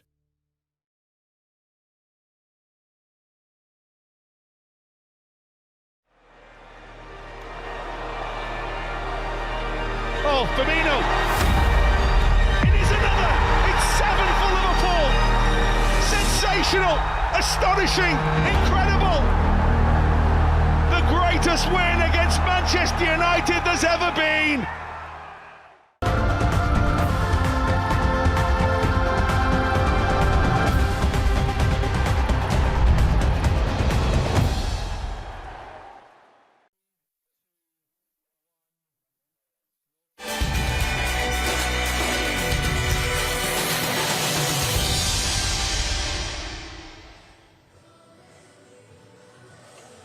Torrential rain to greet the final pre-season game of Liverpool's. Start to what they're hoping is going to be a really successful next campaign. No goals to talk about but certainly plenty of excitement in that second half. Tash Davi was watching it alongside Steve Hunter and Ash Hodgson with us as well. Signs pretty good, Tash, particularly in that second half. Yeah, absolutely. I think we were a lot stronger in the second half. I think the substitutions had a real positive impact. Mia Enderby, when she came on, I thought was really positive, always looking to go 1v1, had a couple of chances, and in the end, I thought we were the better team. Really unlucky not to get that goal, but everyone injury-free and a really positive 90 minutes. We were speaking about this before the game, weren't we, that there's almost this really fine balance for the final pre-season game. You want to make a good impression, but you certainly don't want to get injured ahead of a big start. Definitely not. I think, like I said to you before, all the girls would have had that in the back of the mind a little bit. Everyone wants to push for a spot in the starting 11 next week, but it's also about being sensible, not picking up any injuries before the start of a big season next week. And he will have maybe had a couple of questions that he didn't expect before the game, Tash, and that one or two players really impressed him when they came off the bench. Livy Smith still to play as well. There's a couple of maybe big decisions for him. I think that's the great thing, but also the hard thing for Matt Beard is that I think he knows what his starting 11 is. But then I also think the great thing is Sophie Hall's probably going to start and Olivia Smith is probably going to start up front. But then they can mix it up, so yes, they can be a bit more direct, work off Sophie Hall, but then actually, when teams are tiring, you've got your Leanne Keanans, you've got your Mia Endebys, who are a bit more pacey, a bit more direct, Olivia Smith, all these players, so you can go 4-3-3, so I think it's great that you can play 3-5-2, mix it up, go 4-3-3, and you can see that today. There's so much competition in this team that, you and me won't be playing now. Yeah, we used to playing in the olden days where it's just you played every game, 90 minutes every game. But now, to get into this team, it is tough, really tough. You were talking about that when we were sat in the seats just a few yards away, Ash. Is she going to play against her? Will she play against, ahead of her? These are all debates that will be going on in the players' minds at the moment. What more do we have to do to get in that starting 11 next weekend? Yeah, I think obviously as a player throughout pre-season, that's all you want to do. Like I said, you want to push for a starting spot in the team come the first week, the first game of the season. But the players have left everything out there today, especially in the second half. I feel like they put in a really good performance in the second half. Like Tash said, people coming off the bench, making a positive impact. Just leaves questions in Beardy's mind, and the girls will know now they've left everything out there today, so hope they'll just get a good week of training under the belt next week, and then hopefully next week when he announces the squad, they'll just be hoping to be in that starting 11.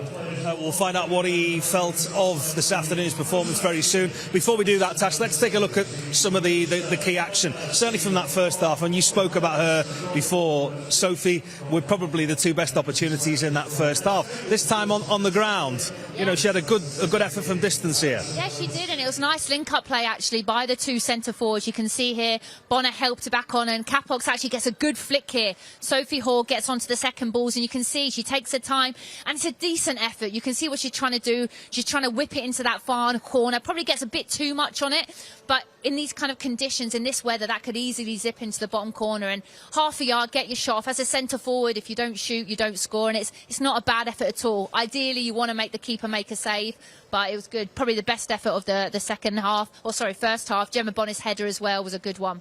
She's such a handful, isn't she? Yeah. She is, absolutely, Sophie Hall. Oh, yeah, she's an extreme handful, I think. Defenders find it really tough to defend against her. She's tall, she's strong, she can hold the ball up. Like I said, she's a menace in the box, and I think defenders find that really difficult, especially her movement in the box is really good. So they find it difficult to pick her up. Sometimes she's running off the back shoulders, sometimes she's running across and getting in front of you. I've never seen anyone in the women's game, probably an Abby Wambach for USA, be so good in the air. And I think even in the second half, you can see it's actually a tactic. Rachel also saw a couple of times she puts two hands in the air, and you can see that everyone gets around Sophie Hall and works off of her, goes into her, she wins that first flick, and then you've got runners in behind her, and I tell you what, it's a weapon. One of those runners in behind is Kerry Holland. She was a big threat last season. Maybe a few hints here as to how she might play next season as well. Some decent opportunities of her own to open the scoring.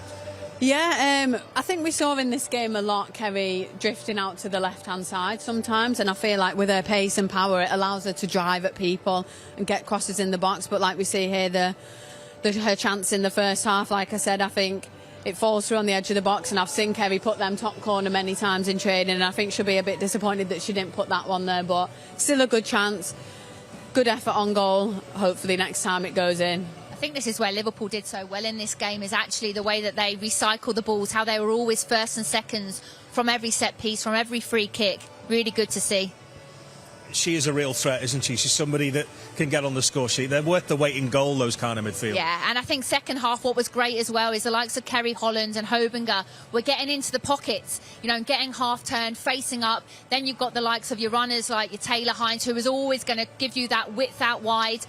And then you see here, she doesn't then just make a run, make her pass and then admire it. She wants to get on the end of that. And I tell you what, she'll be disappointed with that, because actually, really, she's leant back at the wrong time there, and she needs to be hitting the target there. But again, we had a couple of opportunities like this in the second half. And Kerry Holland, she's an absolute machine. She will run all day long, and I think she's going to be key. Yeah. Rachel Laws won't forgive us unless we show some goalkeeping highlights from this one this afternoon. And certainly wherever we're concerned, that their threat was fairly limited, but she was called into action on this occasion. Yeah, well, Laws, she's always focused, always in the game, even when the game doesn't necessarily involve her. And here we'll see a great save it was. It's a good cutback from the Everton forward, and for her to get her hand on that, a strong hand, and push it away from the goal, not back into any dangerous areas, it's a brilliant save. The way she just, as you can see, puts it out there for a corner. There's two Everton forwards in the box, and if it falls to one of them, it's a tap-in. So it's a great save, great hand to it, and great direction on the save away from goal. I think being a keeper as well is such a mental thing, and I think that's where Rachel Laws is so mentally strong. She's got really good competition this year in Tegan Micah, and she knows if she doesn't perform, then that number one shirt isn't going to be hers anymore. But year on year, you know, we talk about she's old school. She played last game of the season with a broken finger. You know, who does that? That doesn't happen these days. You know, and for me, she is Liverpool's number one. She's a great keeper. Not just these type of saves, by the way, on the ball as well. You know, how good was she? Her distribution today. You know, she starts attacks off. You know, great person, great player. And really newly committed, I should say, to a new Liverpool contract here. She was here right at the very start of it as well, and she's going to be a really important part of this Liverpool cog for next season. Second half, if you'd switched off in the first half and thought there's not too much action to speak of, second half it really ignited, and Mia Enderby was a big part of that, Tash. Yeah, she's raw. You know, I don't really think anyone knows what Mia's going to do, you know, and I think that's definitely a strength of hers. I also think my challenge now for her as well is how can she refine the other things of her game. But when she came on today, everything she did pulled off. The cheeky nutmegs, you know, the efforts on goal. I don't think she could have done much more with her efforts. I think they were decent efforts. She's direct, and I think pace, I never had it, but it scares defenders, you know, and you can see already, even if she doesn't make a run, defenders are dropping 2 or 3 yards because they're scared of her. When balls are coming into the box, defenders are stretching for things because they know that she's there. You know, she'll be really happy with the impact that she's had, and you can tell she wants to be starting in this team. But again, the game has changed from when we play. You know, you have starters, you have finishers. I think Mia Enderby's a great finisher, someone that can come on and just cause mayhem the last kind of 30, 40 minutes of a game, and she did that today. She'll probably want to see the replay of this one as well, because we weren't overly sure whether this offside flag was deserved. It was a great team move, though, that almost she finished off. Yeah, it was. You can see all the flicks and tricks coming out here. It was a great flick by Mia, then Kerry. And she's really unfortunate there. It does deflect off the Everton defender, but the lineswomen's give it offside. So. But you see there again, it's that long ball. The reaction off of Hawke. So Hawke wins the first ball here. Mia Enderby, little flick. It's the support. There's 3 or 4 runners all the time because they know that Hawke is going to win that first ball. And she is probably a foot off yard, and you can see she's wheeling away, celebrating, absolutely devastated. But that was really nice play, and you can see the patterns that Liverpool have been working on in this pre-season. Everton were caused all kinds of problems by her, and sometimes that is what happens in games, and that, you know, a little bit of indecision, a little bit of a mistake, and she almost profited here as well. Yeah, she's, like Tash said, she's a threat. She always wants to go in behind, and she's just constantly, she's looking to cause the defence problems, like, look, oh, she intercepted a bad pass. She's always there pressing and attacking, and she's really unfortunate there. Obviously, Courtney Brosnan does well to come out and narrow the angle that she gets to shoot at that, but it's her intent, it's her aggressiveness, it's how she wants to attack, how she wants to defend. She's on the front foot all the time, and I think that's why she causes defenders such a big problem. And she's still so young, she's got things to learn, and I think she's going to go on to be a great player. Another opportunity to look at here, Tasha, another effort that just goes wide for her. She was involved in everything in that second half. Yeah, and do you know what? As a striker, you create your own luck as well. And I think a lot of it does become from, like what Ash has just said then, is spot on. It's the work rate off the ball. Here, second half, we saw this a lot. Leanne Keane, and she will stretch and stretch, but then it's the end ball. She doesn't just put it into the box. She picks people out. And actually, probably, if I'm going to really critique, if you see here in the play develops, she should be pulling away. So you see here, Leanne Keane makes that run down the channel. Pull away, then make that run. But what she does is she comes towards the ball. So you see her position here. She's outside of the post of the goal, which makes then the finish really hard to be able to wrap that in. So if she actually makes that run away to then check in, then she's inside the post, and I think then that curls into the box. But again, Ash just said it. She's young. She's going to learn these type of movements. She's going to, you know, work on her finishing more and more. And the ideal thing is she's getting these opportunities. That's the hardest thing as a player. Kerry Holland causing lots of dangers in out wide areas as well. We almost saw her took up that position of the left of a three inside the midfield, creating an opportunity for another sub who come on and did really well, Tash, in Jana Daniels, who poured everything into that second half. I love Jana. You know, we were having a little giggle at the ball that she kept in with her face. But Jana is just such an honest player, you know, and I think that you don't get that often in the women's game. Someone that will literally play anywhere she's told to play. And you see here, you know, it's good. You know, she actually uses her strength there and just gets a little flick on, and it's hard because the ball into the box, it's kind of floated. There's not a lot of pace, there's not a lot of power on the cross here, so it's almost actually you need to out-muscle her, and she's made the keeper make a great save. But we were laughing. I think Jana's played in every single position except for goalie, and actually at one point when Lawsy went down, you wouldn't even be surprised if you saw her put the gloves on, and she's a really, really good teammate and a good player. She certainly is, and another one that's newly committed to another year here at Liverpool. How many different positions might we see her play this year, Ash? Yeah, honestly, like Tash said, Jana could literally play anywhere. She can play anywhere, probably along the back line. She can play anywhere forward. She could play in the midfield. She's technically tidy, which I think a lot of people underestimate. She works so hard for the team, but technically she is very tidy. She can use both feet. Her left foot is probably on par with the right foot. She's a really technical player, and I think a lot of people underestimate that. And we always need to mention on these shows as well, a really talented joiner. Need any woodwork making? She is any coffee tables. A woman, yeah. And we saw the Kerry Holland opportunity there at the end. It was across that, wasn't it? Yeah, absolutely. It was a cross, yeah. Cross. But you would take it, yeah. Cross. But talking about the versatility, I think that's where the game has changed over the last probably 4 or 5 years. And I think that's where Matt Beard, the players that he brings in, he brings in players that can play in 2 or 3 different positions. Yeah. And every single player in this Liverpool squad can do a role in 2 or 3 positions. You know, and I think that's where it's really exciting. It certainly is. He is somebody that is a perfectionist, like all managers are. So what did he make of that performance today? No goals, but was he happy with it? He's been talking to Steve Hunter. Beardy, great to be here, first of all, taking our first steps into a new stadium. Didn't get the win, but not for the want of trying. No, I thought it's just the final third, really, wasn't it? Is that just couldn't get the goal. It was frustrating, I think, from that side. I think we've had numerous chances today, and obviously one disallowed. I think we should have had a penalty. So Mia wouldn't go down there because she obviously cut inside. But there was a lot for us to take from a learning point of view. But I thought it was a positive performance. I really did. I think we really restricted Everton to set plays. We still need to get better at when to press, when to hold, and yeah, there's plenty of stuff that we can improve on, but I'd much rather us have that type of luck in front of goal today than next week. You know, maybe 2 or 3 of them go in next week, hopefully anyway. The first half was a tight affair, then you bring on a player you described to me as like a bit of a street footballer.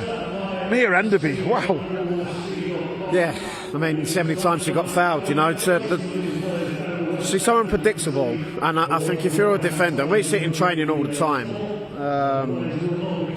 She's just a nightmare to mark, but she's such a great kid, great attitude, and she learnt a lot last year, you know, making a step up. She's still only young, but yeah, no, she's not just her, but I've got a lot of team selection problems. I just said it to them there, like every single one of them performed well today, I thought.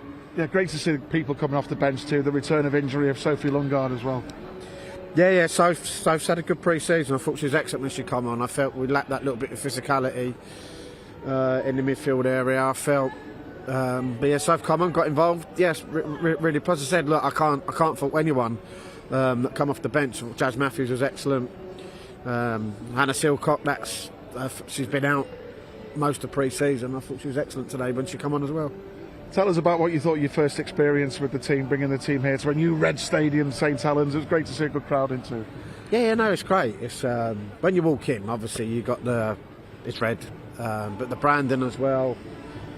I just think the relationship between us and St Helens, it started off on a fantastic footing, and it's a great stadium for us to play in. So I'm looking forward to the year here. And all set for the big kick-off here, the new season next week. Oh, I don't know yet, Steve. Yeah, no, we've still got a few fairs. As I said before, we're probably a week or two behind where I would want us to be from a physical standpoint with some players. And you still got Livia Smith to come into here. Yeah, I know. Smith said to me today she could have gone on the bench. Yeah, no, that's what I mean. I've got some real tough decisions to make. But listen, that's what we want, that's what we need, because it keeps everyone on their toes, and you've got to earn the right to play. And as I say, I thought there's some really, really good performances today, and I'm really pleased. Beardy, thanks so much as always. Great to see you. Thank you. Top man, Pete, it's back to you.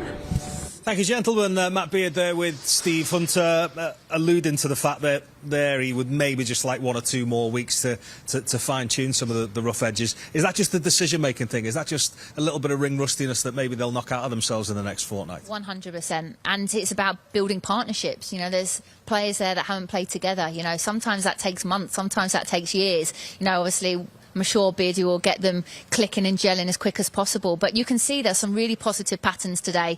Like he said, the only thing missing was the goal, and that's the hardest thing to do in football. But I think that they got stronger as the game went on, and I think that's a real positive thing. They looked fitter than Everton, really ended the game the stronger of the two teams, and I think lots of positives going into the Leicester game. It's a really good point, that, isn't it? The relationships that maybe they will have formed last year, they lost a lot of creativity from that squad, a lot of experience that they're trying to now replace with young, promising players.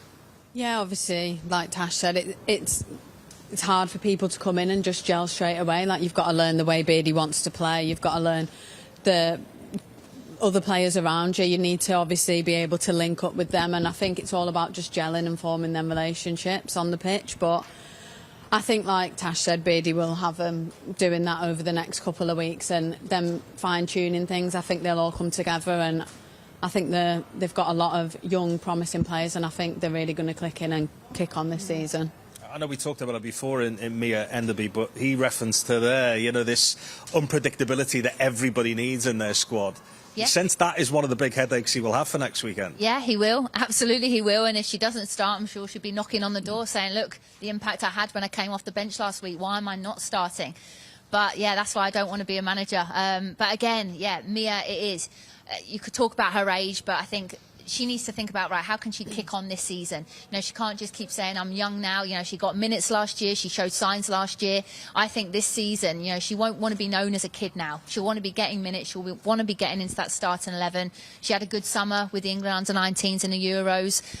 So, yeah, like I said, she has some great attributes. But now it's a different ball game playing in the WSL against some top top-players. Every game is hard. So that's my challenge to her now, is how can she keep that rawness but also really tidy up her game as well in certain areas, and that's what Matt Beard and the coaching staff have to do there, and the players around her as well. You've got older players, more experienced players, guide her, help her. I think if I was playing as a number 9 with her, I'd be wanting to help her and really bring her through.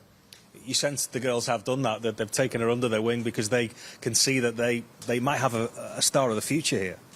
Yeah, I mean, obviously knowing a few of the girls and speaking to them, they all say how the raw talent that she possesses, the pace, her skills on the ball, and just how she wants to attack people. I remember when I was young, and you come up, and obviously it's quite an intimidating environment. I think we forget that she came from part-time football at Sheffield, and last year was her first professional year, and I feel like she really took it in a stride. I remember watching her against Chelsea, and she literally ran the show up there. She was Millie Bright every time, getting the ball, taking her, turning her, running at her, driving at her, beating her, and I feel like she really took that game by the scruff of the neck. And then now it's like what Tash said, can she do that on a consistent basis over the next season? And I feel like also Tash said she won't want to be known as the kid. Like, she took that game by the scruff of the neck when they beat Chelsea at home, and she will want to be doing that week in, week out this season. But on that note as well, I think we're all guilty for it in the media, is that give her time. You know, I think we've probably been guilty in the past with your Missy Bows, you know, that have come through. You almost big them up too quick, too soon before they've even been able to do something in the game. So I think be excited by that, but don't also put too much pressure on her where we're now talking about her being, you know, the superstar. You know, she's got to have time. You know, she hasn't even had a season yet in the WSL. So, you know, give her that time and then let's enjoy the process. Somebody that's able to draw fouls, it's almost the dark arts of football that we can look at a game and say did well here, did well there, but to have a player like that causes so much indecision, and set plays as well. You'll have been quite impressed with the kind of problems they caused Everton from set plays. Yeah, I mean that's Liverpool's biggest strength in my opinion with Hobinger. You know, left foot, right foot, she can take it either. Beardy talks about how she reminds him of a Farrah Williams. You know, that's the biggest ultimate compliment. And you know, with the likes of Bonner, Clark, you know, we've got some big headers in the team, you know, some really strong headers. So when obviously the likes of your, you know, Kiernans, Mia Enderbys can come on, tricky players that can then get free kicks in and around the box, you know then that we're going to cause teams big strengths. And that's what excites me about this Liverpool squad is, for me, we have so many different strengths. There's not just a plan A, there's a plan B, a plan C, a plan D, you know, and I think that's where hopefully, you know, we can really kick on and break into that top 3 this season. Really encouraging second half for Liverpool. No goals, the final of the pre-season games here against Everton in this brand new home. They got plenty of rain today, which footballers love on that pitch out there. How did Kerry Holland find it? She's with Steve Hunter. Kerry, well done in the end. You couldn't get the win, but you couldn't have done much more, could you? No, definitely. I think it's pre-season. It's all about working on things that we've been working on throughout the pre-season training. So, yeah, no, we're really happy. I think we saw some pictures that we were really pleased with today. Tell us about what it meant to play here at this new St Helen Stadium for the first time, just as a player, the overall experience. Yeah, no, it's really special. I think it's an incredible stadium. I think it's a really good size for us as well. And it was amazing to see the fans. I think we've missed them, and the fact it's red does help. But it's probably important, isn't it, ahead of next week's kick-off here in the WSL, to get your first taste of playing at this stadium first? Yeah, definitely. I think it was a really good exercise for us. I think we really needed to make sure that we got settled here, and it means that next week there's nothing new, and we've been able to smooth out anything that we needed to smooth out today, and it's incredible. I think even the changing room and everything's just really, really good. I think the club have done a fantastic job. Your energy levels were unbelievable there. You were desperate to get the win for the team, weren't you? Even going right to the end. Yeah, no, definitely. I think it's something that I pride myself on, and I really enjoyed it today. I thought it was a really good game, and I thought both teams played some good football, and I think we were unlucky not to get the win in the end. We created some really good chances in the second half, and on another day some of those go in, but hopefully next weekend. Young Mia, you forget how young she is really, but she was electric second half. Yeah, no, she was fantastic. You know, they were fouling her every time she got the ball. I think she's so good on the ball. She can go both ways. So yeah, no, she's fantastic. I think all the subs made a massive difference today. I think Sophie Lungard came in and did a fantastic job in that holding role, and Jazz was looking as calm as ever at left side centre half. So yeah, no, it was really good. I thought all the subs made an impact, and we were really good in the end. How much are you looking forward to the season start then next week against a Leicester team that we played very well against at the King Power on the last day of last season? Yeah, no, really, really excited. I think the pre-season's been long, but no, we're really excited for the season to start now. I think it's definitely getting to that time where we're ready, and I think the team's in a really, really good place. I think we look really, really fit, and you know, I think we've got a really good understanding of each other, and yeah, we can't wait to play next week.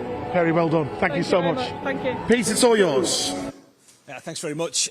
They're all hoping, the 3 that started today, that they're going to be the ones that get the nod. And she mentioned there that familiarity that they have will probably go in their favour, the 3 that started today. Yeah, I think that'll be the starting 3. I think probably the only change would be I would put Olivia Smith in for Capox. I think pretty much then that's your starting 11. Whether or not Tegan, Micah's fit, who's going to be the number 1, that's a toss-up as well. But that midfield 3, yeah, Beardy, you can see that he kind of went with them a lot last season as well. And, you know, I think then you can obviously bring players on to impact games, but I can't see that midfield changing. They always say that good players can adapt quick. Livy Smith, as Tash mentions there, she's been away at the Under-20s World Cup, so she's not been, you know, in the cut and thrust of the English game just yet, but she will adapt quick, won't she? Yeah, I'm sure. Well, obviously she's playing for Canada. I'm sure she'll be able. She's quick, she's strong. She'll be able to adapt to this league fairly quickly, I would say. And obviously she had a little bit of time with the girls before she went away. So I'm sure the girls will put their arm around her, and I'm sure she won't even need them to. She'll just probably slot straight in. I've heard she's an extremely good player, so I'm just going to say, yeah, very impressed. So I feel like she's just going to slot straight in. There's pressure as well. I think that's the thing. There's a lot of pressure on her. You know, nowadays in the media, nothing's a secret. You know, it's the record transfer fee for Liverpool to bring a player in. So straight away, all eyes are going to be on her. You know, but that's why I think he's got to play her. You know, if you're going to spend that kind of money on a player, you know, then she has to start next week. And I saw her at Melwood today. You know, she's fit, she's raring to go. Obviously disappointed to have got knocked out of the World Cup, but yeah, I'm excited to see her. I've never seen her play before, so I'm looking forward to that. She wanted to be on the bench today, the manager was saying that just before as well. So did I, as you could see. Yeah, come in to get you just in case. Gemma Evans as well, another signing from Manchester United. She had to work out in the first half, plenty of pace going down this right-hand side. How did she do? Yeah, I felt like Everton caused them a few problems down Liverpool's left-hand side, Everton's right-hand side, and they got in behind a few times, and Payne was a pacey winger up against Evans, but Evans has got pace as well, and I feel like she defended her really well. Every single time she got in behind the wing back, she was there to cover it, and she took away any danger, really. Put the ball out for corners, throw-ins, and I feel like she defended her really well. Yeah, Gemma loves that. Yeah, I had 2 seasons with her at Reading, and that's what she is. She's an out-and-out defender. You know, she could openly admit that, you know, probably the technical side of a game is something she's wanted to work on, but defensively, you're not getting past her. She's quick, she's strong, and that is her game. I always laugh with her and say, I think sometimes she actually lets people make that run just so she can do the recovery run and the slide tackle. I think she did about 4. Like a thrill. Yeah, absolutely. Well, Mia Enderby was somebody that we were talking about fairly extensively there, and Steve Hunter has persuaded her to come over and have a chat with him. Let's get down there now. Yeah, really well done today. It wasn't to be, but you give everything out there. Thank you. Yeah, obviously we knew it was going to be a tough game. It's a derby we wanted to win, but unfortunately that didn't happen today. But you know, the girls you know, stood out there and we give it all, but today wasn't our day. You came on there like you always do. You don't care who you're playing against, do you? You get out there and just give it everything you've got, don't you? Yeah, you know, I try to do my best what I can for the team. Obviously I tried to get a goal today, which was offside, which was frustrating, but you know, the build up to it, I wouldn't have done it without the girls, and yeah, we put a good performance in today. The tight offside call, that was unlucky. Yeah, it's frustrating. I was buzzing, you know, I was celebrating until I looked at the linesman and it was offside, but you know, we'll go again next week. Just tell us from a playing experience what it was like to play here for the first time at your brand new stadium, the St Helen Stadium. Yeah, it's amazing. Obviously we had a lot of fans today, which was important to us, and they got behind us today, and yeah, I mean the stadium, it's beautiful, you know, with the red seats and that, but yeah. And you're looking forward to your second season now in the WSL with Liverpool. There's some great competition for places here now, isn't there? Yeah, definitely. You know, I've just got to leave everything on the pitch, work hard in training, do my best I can in games, and hopefully I can start some games. Well, Mia, thanks for coming out to us in the foul weather. Well done. Well done, mate. Good stuff.